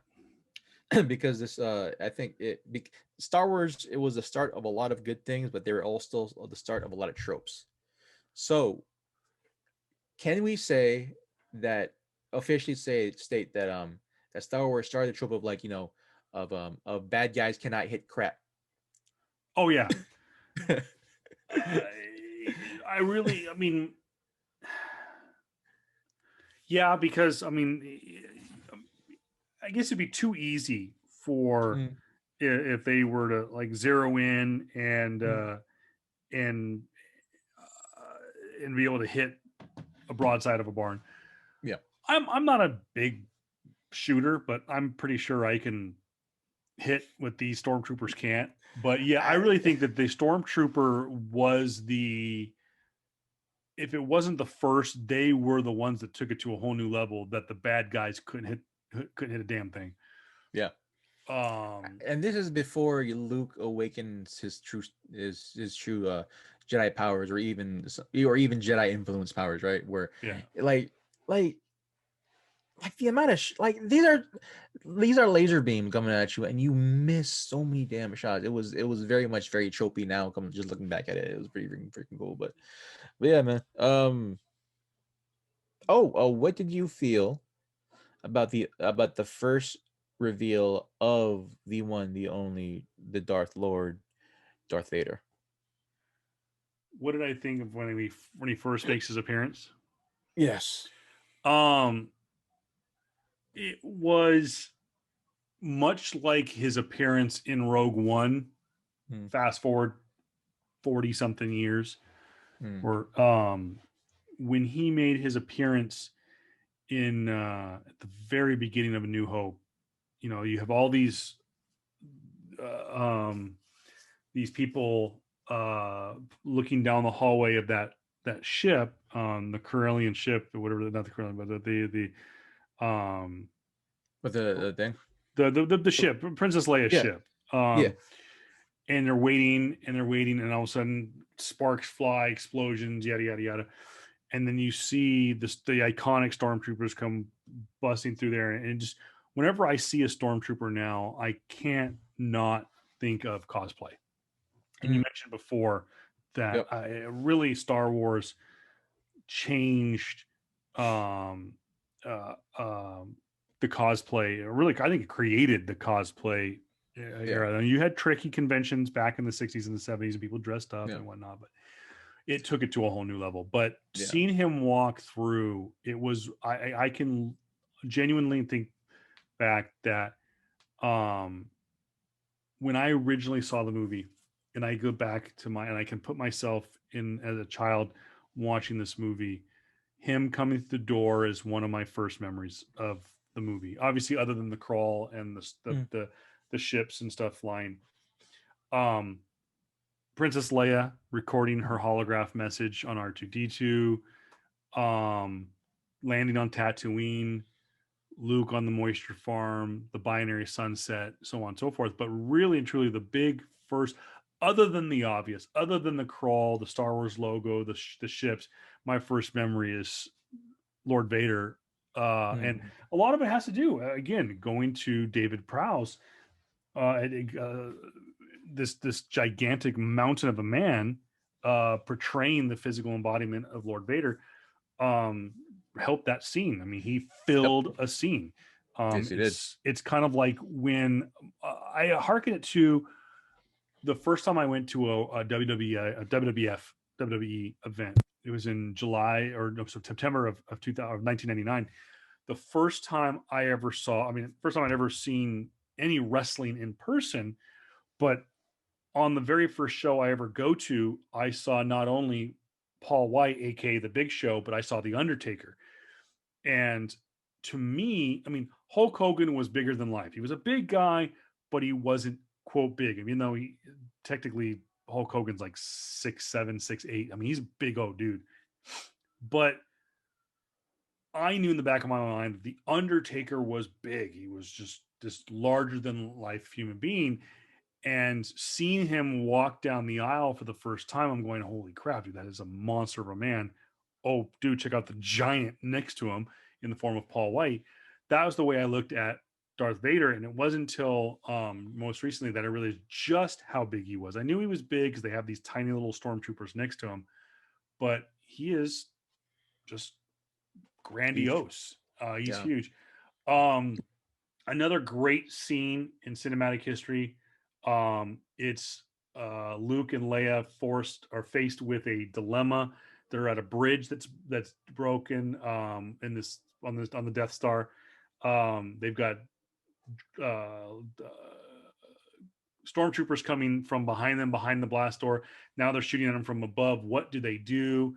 Oh And yeah. this is the famous. He's going to swing across, very swashbuckler. Again, this is kind of the pirate side of it. Yep.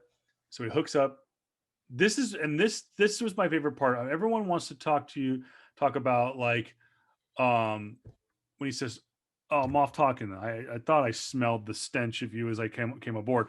The attitude of Princess Leia Mm-hmm. and her standing up to her father, Mm-hmm. not knowing it, Yeah. not wanting to give up the location of the rebel base when he gives them, there it is, the swing across. Of course, famously, Princess Leia kisses Luke Skywalker. People are like, "Oh, is this the beginning of a budding relationship?"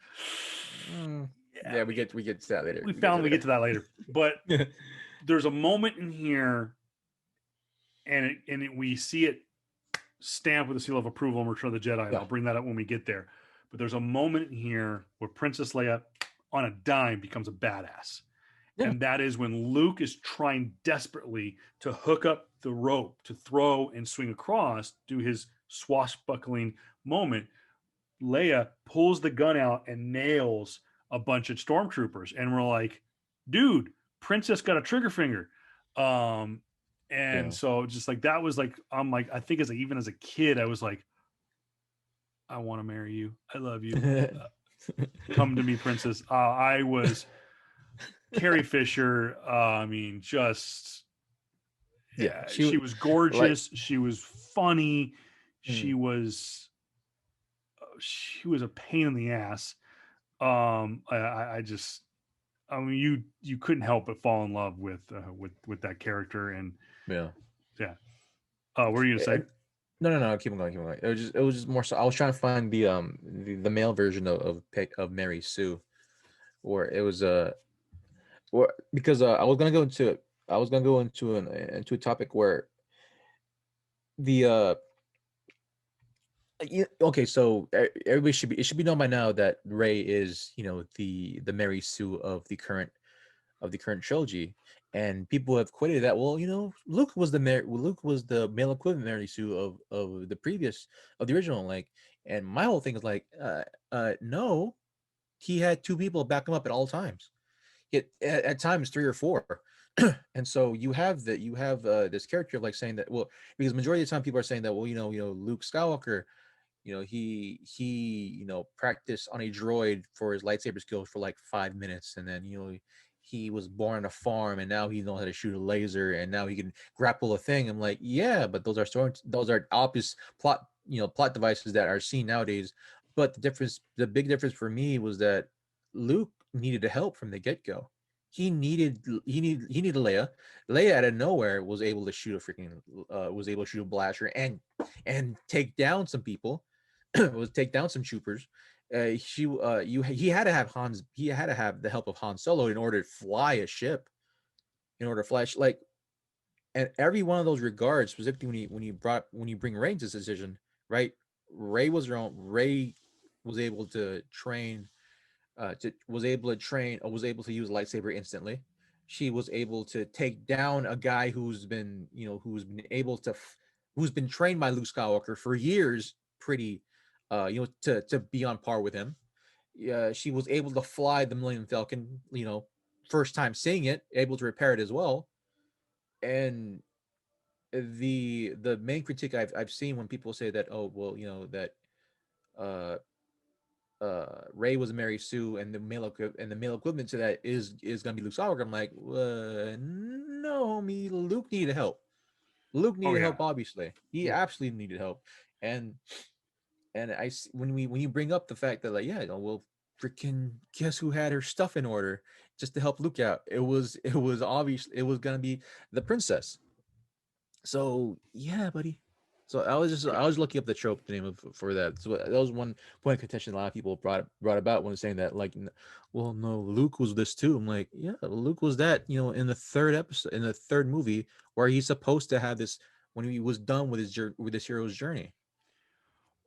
First off, we just saw the battle between Obi-Wan and Darth Vader, Mm, and it's having now gone back and seen the original trilogy. I'm sorry, the prequel trilogy, and seeing in for the Phantom Menace, seeing Qui-Gon, Obi-Wan and Darth Maul battle in one of the most epic lightsaber duels of all time, to Count Dooku and uh, uh, and Yoda in Clone Wars, or the Attack of the Clones, and then of course we get to see the first battle, the original battle between Anakin Skywalker and Obi-Wan in Revenge of the Sith, and the overly choreographed and set up and staged, and I mean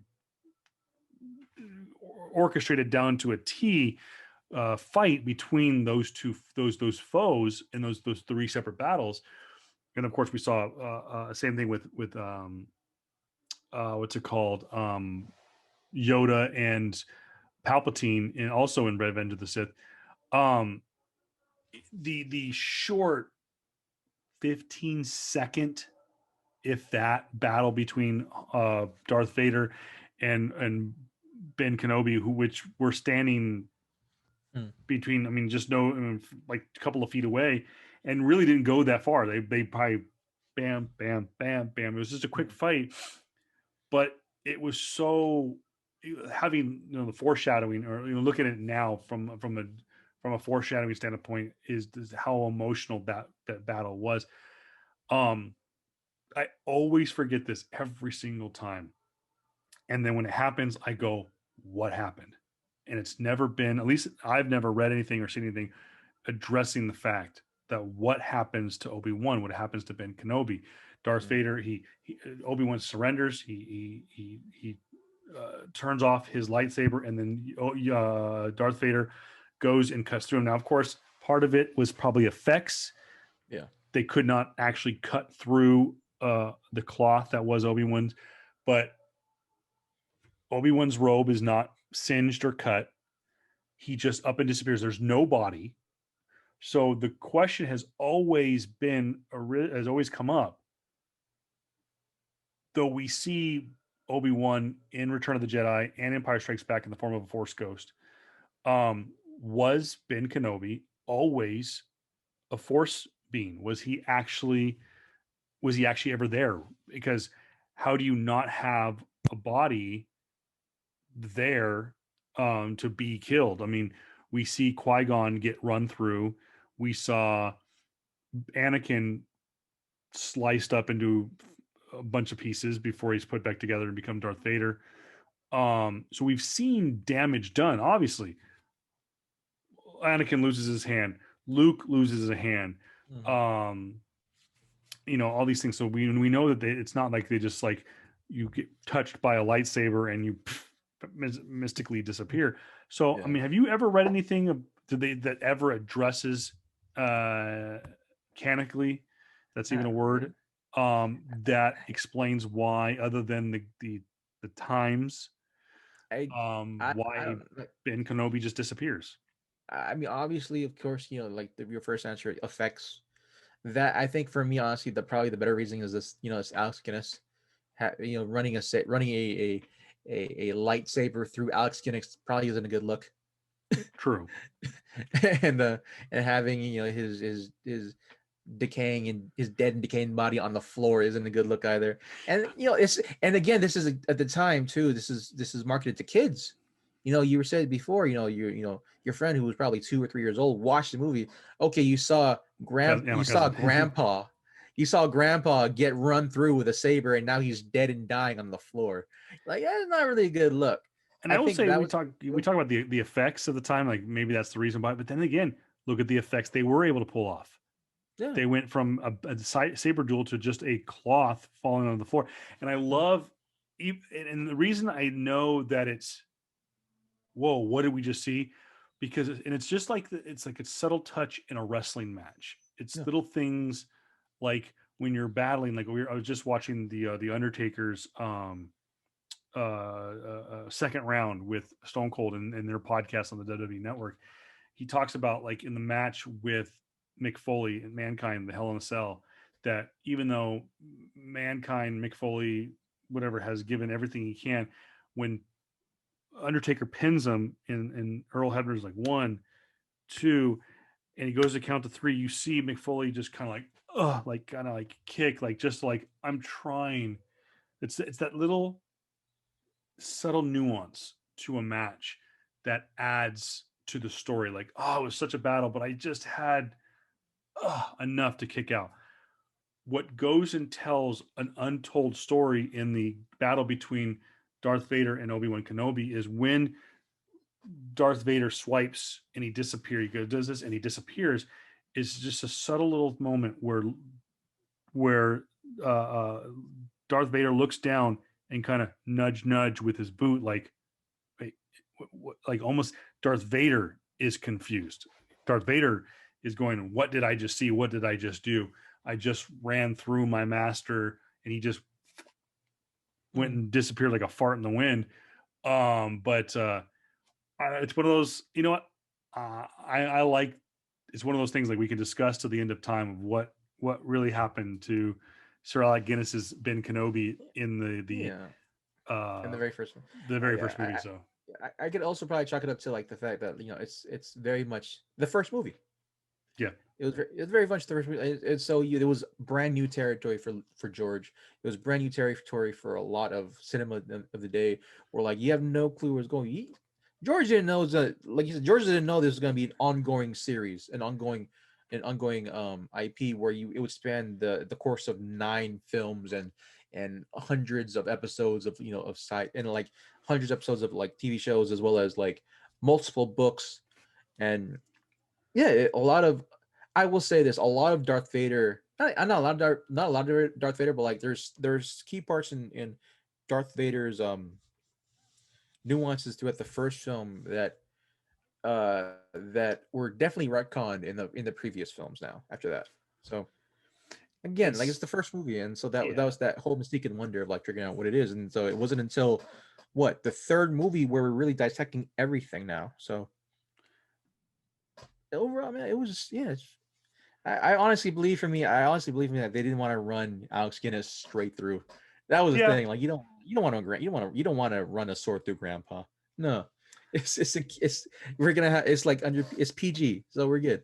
So yeah. um one of my favorite parts and I what I like about these it being old and whatnot was the graphics. And we just saw the scene where they're showing the rebel fighters the schematics of the Death Star, and it's very much old 1970s 8-bit, not even Mhm. 8-bit, probably like 3-bit But Tandy 9,000 graphics of green and black.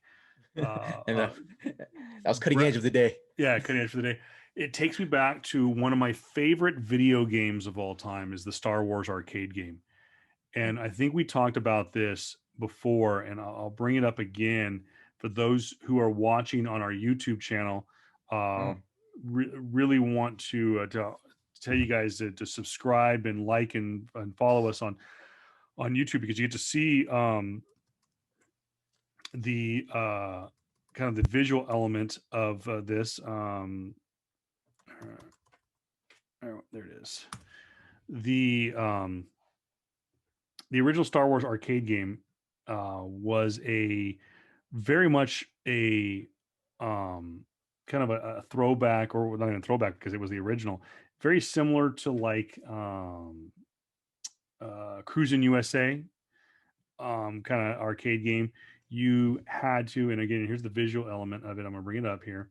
This was the arcade game right here, uh, right here on the screen for those of you who can see it. It was a sit down, tilt, kind of tilt and swivel arcade game. It was grid based graphics, very kind of like 70s Atari s game.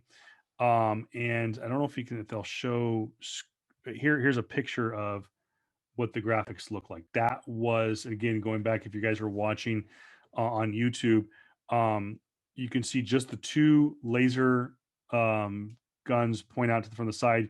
You have the green uh, kind of exoskeleton of the TIE fighters, and then you see the Death Star off in the distance. I would play this game hours at an arcade at Pismo Coast Village in when I would go on summer vacation with my family. I loved it. And I can still hear the basic like 8-bit audio playing of the Star Wars theme in the background, but the main part of the game is running the trench along the surface of the Death Star, and so it always every time I see that scene where they're giving the pre-flight strategy for the X-wing fighters, and you hear Luke talking to his buddy about, oh, it's no different than shooting a womp rat with my TX-17 on, you know, on Tatooine. Um, it just takes me back to that video game. I love that game, and again, we could do a whole episode on Star Wars video games because, man, when we brought it up the other day, talk about Dark Forces, Knights of the Old Republic, and stuff like that. Love it, love it, love it. What Yeah. is okay? Millennium Falcon out. Okay, Uh-huh. it's off limits. Okay. What is your favorite uh, plane ship, so to speak, in the original Star Wars trilogy? I would say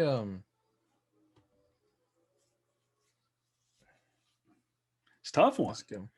Yeah, Uh, that's a good one. I mean, one second, because I'm I love the X-wing. yeah, I like the X-wing, yes, but at the same time, like just the destroyers, the Star Destroyers, dude, are always this huge. Like for me, when I think of Star Wars specifically, in that first scene where like you have her ship being just chased after this huge gargantuan ship, right? And it feels like in a lot of in a lot of the films nowadays, you got to start off your shot with like just this huge shot of like of this gargantuan type of spaceship out there, and I think that even though the wings have my heart, the one things that really will capture my imagination, will always have my attention, will always be those destroyers, man. That was it. Like I don't know that I don't know the actual term for it. I forgot what it was called, but like it escapes me at the moment. But like yeah, the big fucking hulking ships at the beginning. 1 second. Oh yeah, the Imperial Star Destroyers are huge. Yeah. I just remember there was a game. I can't remember which one it was Oh that no, actually, you no, go it was ahead. the other one. The ones that fought the AT-ATs at a in Oh, was it the A Wing? No, yeah, not the that was A-wings, not A the A-wings. Wing. It was Yeah. A-wings. The- Yeah. Oh, maybe it wasn't an A Wing. Maybe it was something else. But yeah, I Oh. do remember that they're you fly them in Battlefronts on Yeah. PS3, PS3 or PS4. Yeah. But I remember there was a I think it was called Star Wars TIE Fighter or something. It was a flight simulator. That's all it was. And you played these different battles of Star Wars. And I remember everyone wanted to you either wanted to fly a TIE fighter or you wanted to fly Hmm. an X-wing. Hmm. And I remember you had a chance to fly a Y wing and an A wing in space. And I remember the X wing didn't have much to it. It did have a torpedo when you could fly over and drop, like you see in the climax of this movie. But you had in the Y wing, you could actually shoot out photon torpedoes. And I thought that was a more devastating weapon than the just the blasters off the X-wing. So I always kind of like that one, and I did like the A-wing because it was really really quick.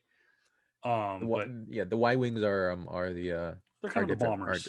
Yeah, the Y wings are the bomber. Well, they're the different ships. They're the yeah, I guess the bombing run ships. But TIE fighters always were like what do you think are more iconic in that sense? The X fighters or the TIE fighters? I think that both of them have their say X because fighters. again, this Yeah, goes to I think the wings. this is a touch of Japanese American culture. I think Mhm. that the X-wing represents obviously the Mustang, the P was it the P-25 Yeah. Mustang from World War II, the TIE fighter, very much the Japanese Zero. Mhm. And I think that it shows the dog fighting styles of the X-wing versus the TIE fighter, and you have the TIE destroyer and the TIE bombers, which are just that. They're bigger, clunkier ships that carry a bigger payload, much like the Y-wing does. And again, you learn that in some of the video games. Um, I love that iconic sound. The audio engineer for this movie was amazing. Just the iconic lightsaber sound that, we all have done it. Yeah. You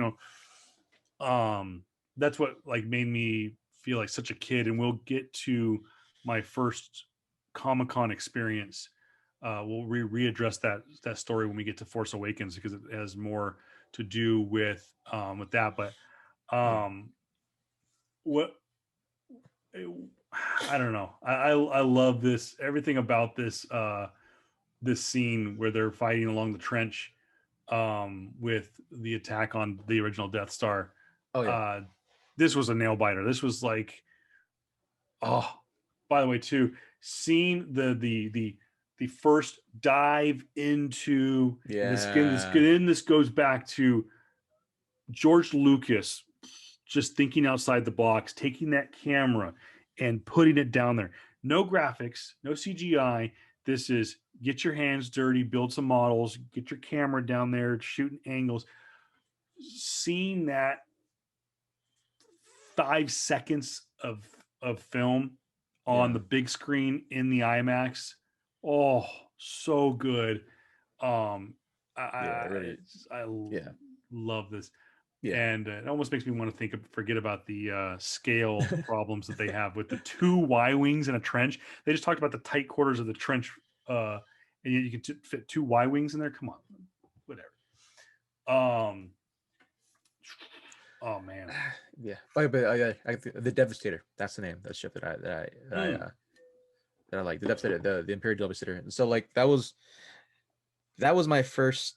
Yeah, when I got back into really watching Star Wars, that was the first image I saw. I'm like, oh, okay, here you go. This is what spawned off everything else per se. yeah.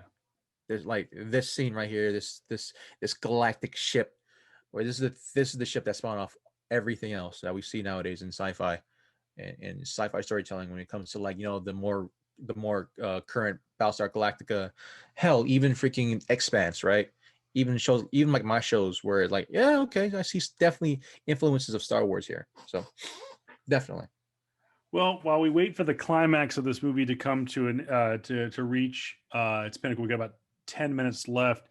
Gonna send a couple more shout outs to our local comic book stores. Job well done over this holiday weekend. For everyone who went out and supported our local comic book stores, thank you so much for supporting everyone from Interstellar to Asylum to Desert Oasis Comics and all your other local comic stores, wherever you may be. Thank you for going out and showing support to your local comic book store. Asylum, huge success, great day for them. By the way, I recommend everyone, even if it's not your home comic book shop, make it an opportunity that if you're in the neighborhood, stop by. Also stop by Desert Oasis and Interstellar. I think his name is Steven, the guy who bought out Adrian at Interstellar. I don't recall. Yeah. And the guy literally finalized the sale of Interstellar, finalized the purchase of Interstellar from Adrian like right around the beginning of the year, and then freaking COVID. And the guy's done everything he can. So really, if you get an opportunity, if you're in the Palm Springs area, go buy Interstellar. Also, I had a real great conversation for about 30-45 minutes with Sid on Friday, and I don't think he'll admit it, but we were really close to losing Desert Oasis. Ooh. And he did everything. He fought, he kicked and screamed and did everything he could to save the shop. He did. He made sacrifices. I know his pull list members I'm sure would have loved to have their books, but it was the sacrifice for the greater good to save the store. And he pulled up, he pulled the nose up and saved Desert Oasis. But guys, if you have a chance, I mean, even if, like you said, if Desert Oasis is not your home store, Just stop by, buying one or two books really goes Yeah. makes a difference. And he even acknowledges too his place in life Yeah. is this is where people go to find the books that he can't find anywhere else. He's gonna have those back issues and stuff like that. But yeah, job well done. Sid's doing well. He's back in town. He is asking that everyone wear a mask, social distance. Yep. He is adhering to the 10-person rule. He is also asking that people wear gloves in the Mm. store. He does provide them at no cost to you. And also, just want to point that out for sure. Desert Oasis and Comic Asylum both offer contactless payment, so that you don't have to give cash or do a physical swipe of the credit card. If you are one of those people like me, he's a tech guy, loves contactless payment, like Apple Pay, Android Pay, Samsung Pay, and stuff like that. You can use that both at Desert Oasis for sure and Comic Asylum. So it really kind of help out with the COVID era of payment at stores. But I had a pretty good killing at both stores. I filled some gaps in my collection, and again, hats off to everybody. But man, I do not envy your pool list. By the way, I don't know Oh, if I could afford that pool. you can. You can. Mine isn't that crazy. In hindsight, in comparison to what it was before, you can't. Actually, chick has a tendency now of like she puts like posters in your in polls now, right? Yeah, The extra posters, like it's more posters in my thing than actual comics. So I'm like, yeah, it's fine, dude.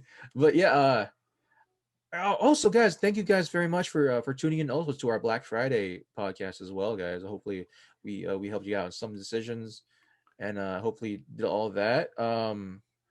Got that out in time, right? If I remember correctly, what's that? we got that out in time, right? The podcast, Oh the yeah, yeah, black. yeah.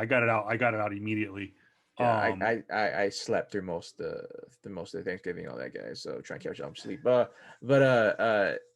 Sadly, I had to pay stuff off in those 2 days where like I was looking like, all right, cool. And bills came around like, oh, well, damn. So, but yeah, I'm looking forward. I'm getting some money in. I'm looking forward to build a desk actually. So I'm trying to upgrade this desk I have right now. Give me a nice solid, wood frame desk. That's gonna be at least like 72 inches. And so that's gonna be my gift to myself, guys. But yeah, thank you guys again so much for just all the feedback when it came to that. I know that some of you got to me, talk to me about the Black Friday stuff, and so I've been also texting other people about that stuff too. So thank you guys. And if you guys want to hear more stuff like what sales, on what to get for sales or what things that are coming up, whether it be comic book wise or whether it be like just regular geek stuff, nerd I love stuff. that Are you scene. I which love one? that scene. You're saying? Where Darth Vader almost has Luke, Oh yeah. and all of a sudden, shot comes out of nowhere, and there comes the Millennium Falcon. You hear the Yahoo! I mean, you can't recreate that sound that Harrison Ford pulled off. Yeah. Um, Luke uses the Force, drops the torpedo, bam, Mm. Grand Moff talking, and all of the Imperial pains in the ass are blown to smithereens. And again, another great bit of physical of practical effects used by George Lucas. Now he added the ring, the explosion ring that was in the 1970, or sorry, that was the 1997 version. That's in the special edition. The original Death Star explosion was just boom. He just blew up a model and filmed it. And again, this is a hats off for those of you who want to be a filmmaker. Um, Everyone knows as a sports guy, I'm a diehard USC fan, but I cannot talk enough about the heritage that is the USC Film School. I mean, you look at all the great that came through USC, and George Lucas's student film, which probably would win countless awards. It's kind of weird, but it would win countless awards anywhere else. But it's, of course, the JR mentioned is the THX Yeah. 13, Something. Yeah. something like that. And of course, THX George Lucas Is founded and created the sound yep. stuff. But of course, now we get the Grand Throne Room, where we have the awards ceremony. If anyone has ever seen the unedited version of this scene, meaning no music overplay, it is hilariously awkward because look at how big this room is. I mean, he packs it full of extras. It's dead silent. There is no Yep. noise, and you could hear everything shuffling and stuff like that. You actually hear people clear their throat, and it's amazing what a song can do to a scene. And also, by the way, if you hadn't already fallen in love with Carrie Fisher, Mm. my goodness, I absolutely fell in love with her right here. We talked so much about what George did from a wardrobe standpoint, what the wardrobe people put. Oh my gosh, I can't think of her name now. Padme, Oh, Natalie Portman, Natalie Natalie Portman. Portman through. I love this outfit with Princess Leia. It was that's the time. That's the times. It's 1970s look to it. But she radiated. She was gorgeous. Yeah. She was royal. She was, if anything, I mean, we know her as Princess Leia through the whole movie, but this to me made her almost seem like a queen. Mm. And she had kind of stepped that up. And of course, then we get the grand ending to the movie, the blue letters. It's so funny to um, know what these blue letters mean to Mm-hmm. people. And we'll kind of end on this was uh, Kevin Smith, another product of the Lucas Spielberg school Mm-hmm. of cinema. When he finally got to see his name in the blue letters, he says, he cried because, these were the movies that his dad took him to go see in the theater. And, everyone's, just getting your senior name across the star background with the blue letters, and hearing John Williams' score in the background is just like, that's every Star Wars nerd's dream come true, to see your name in those letters. And it goes back to, again, spoiler alert.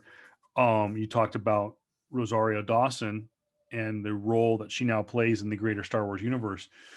Kevin Smith said he immediately watched chapter 13 of The Mandalorian twice, back to back, because it meant so much to him, what Rosario did in that movie. And of course, we were wondering, what's Rosario Dawson have to do with Kevin Smith? Of course, Rosario Dawson chose to La be la in la la la la la.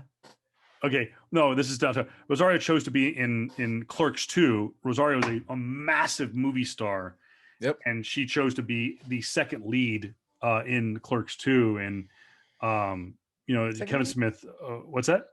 Second lead. In Clerks? Becky's a huge part of Clerks 2. I mean, Yeah. Don't get me wrong. She is. she's the female lead. She's probably okay. She's Mm-hmm. the third lead. Third lead. Yeah. Um, Obviously, Randall and Dante are Yeah. the two main, but Main um, leads. Yeah. I just, every time I see that, I see the blue letters now, it makes me think of Kevin Smith and whatnot. But well, now that we have seen, guys, we have finished the original. We finished the prequel trilogies. We finished the two spin-offs. We have Yep. now seen A New Hope. JR, on the JR Star Wars scale, where does A New Hope rank amongst the now 6 movies that we have seen? Number 6. Number, you're gonna pick it last? No, it's number 1. Um, No, it's number 1, dude. It's easily number 1.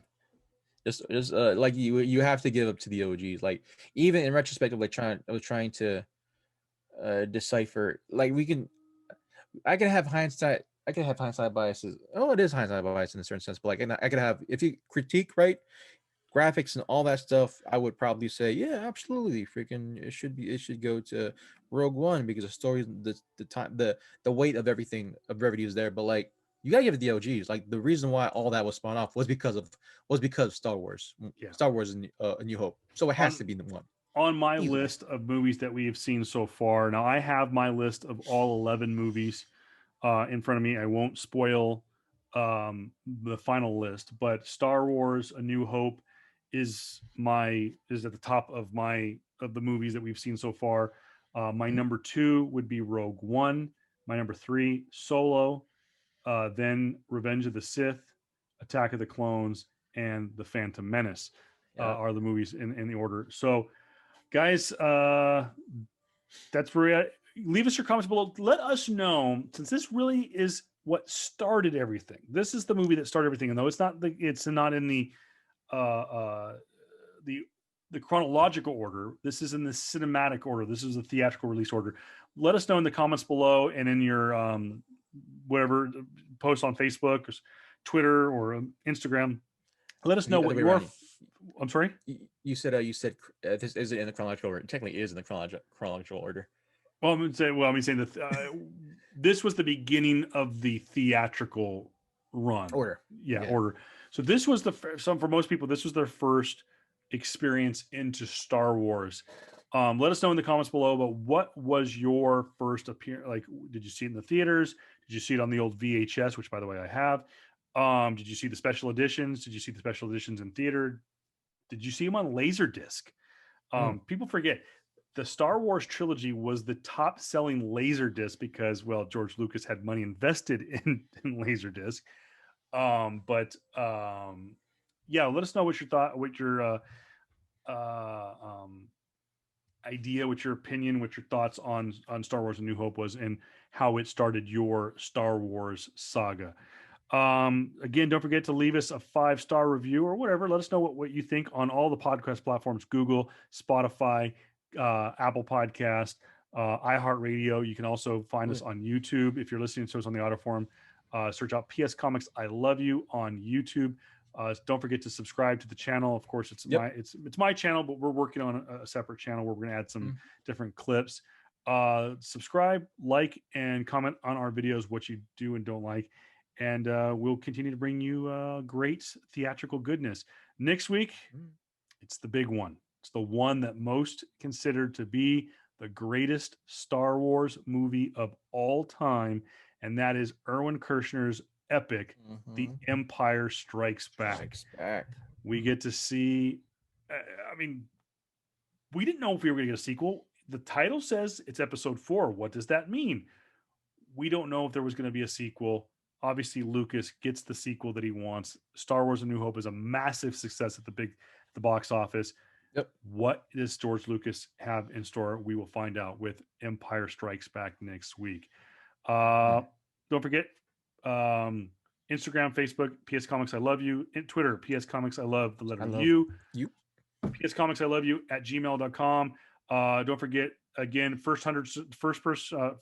when we get to 100 subscribers on YouTube, we're going to give away a J. Scott Campbell and Art Germ variants for Wonder Woman. Same thing if we can get to 100 subscribers or followers and likes on Instagram, Facebook, and Twitter.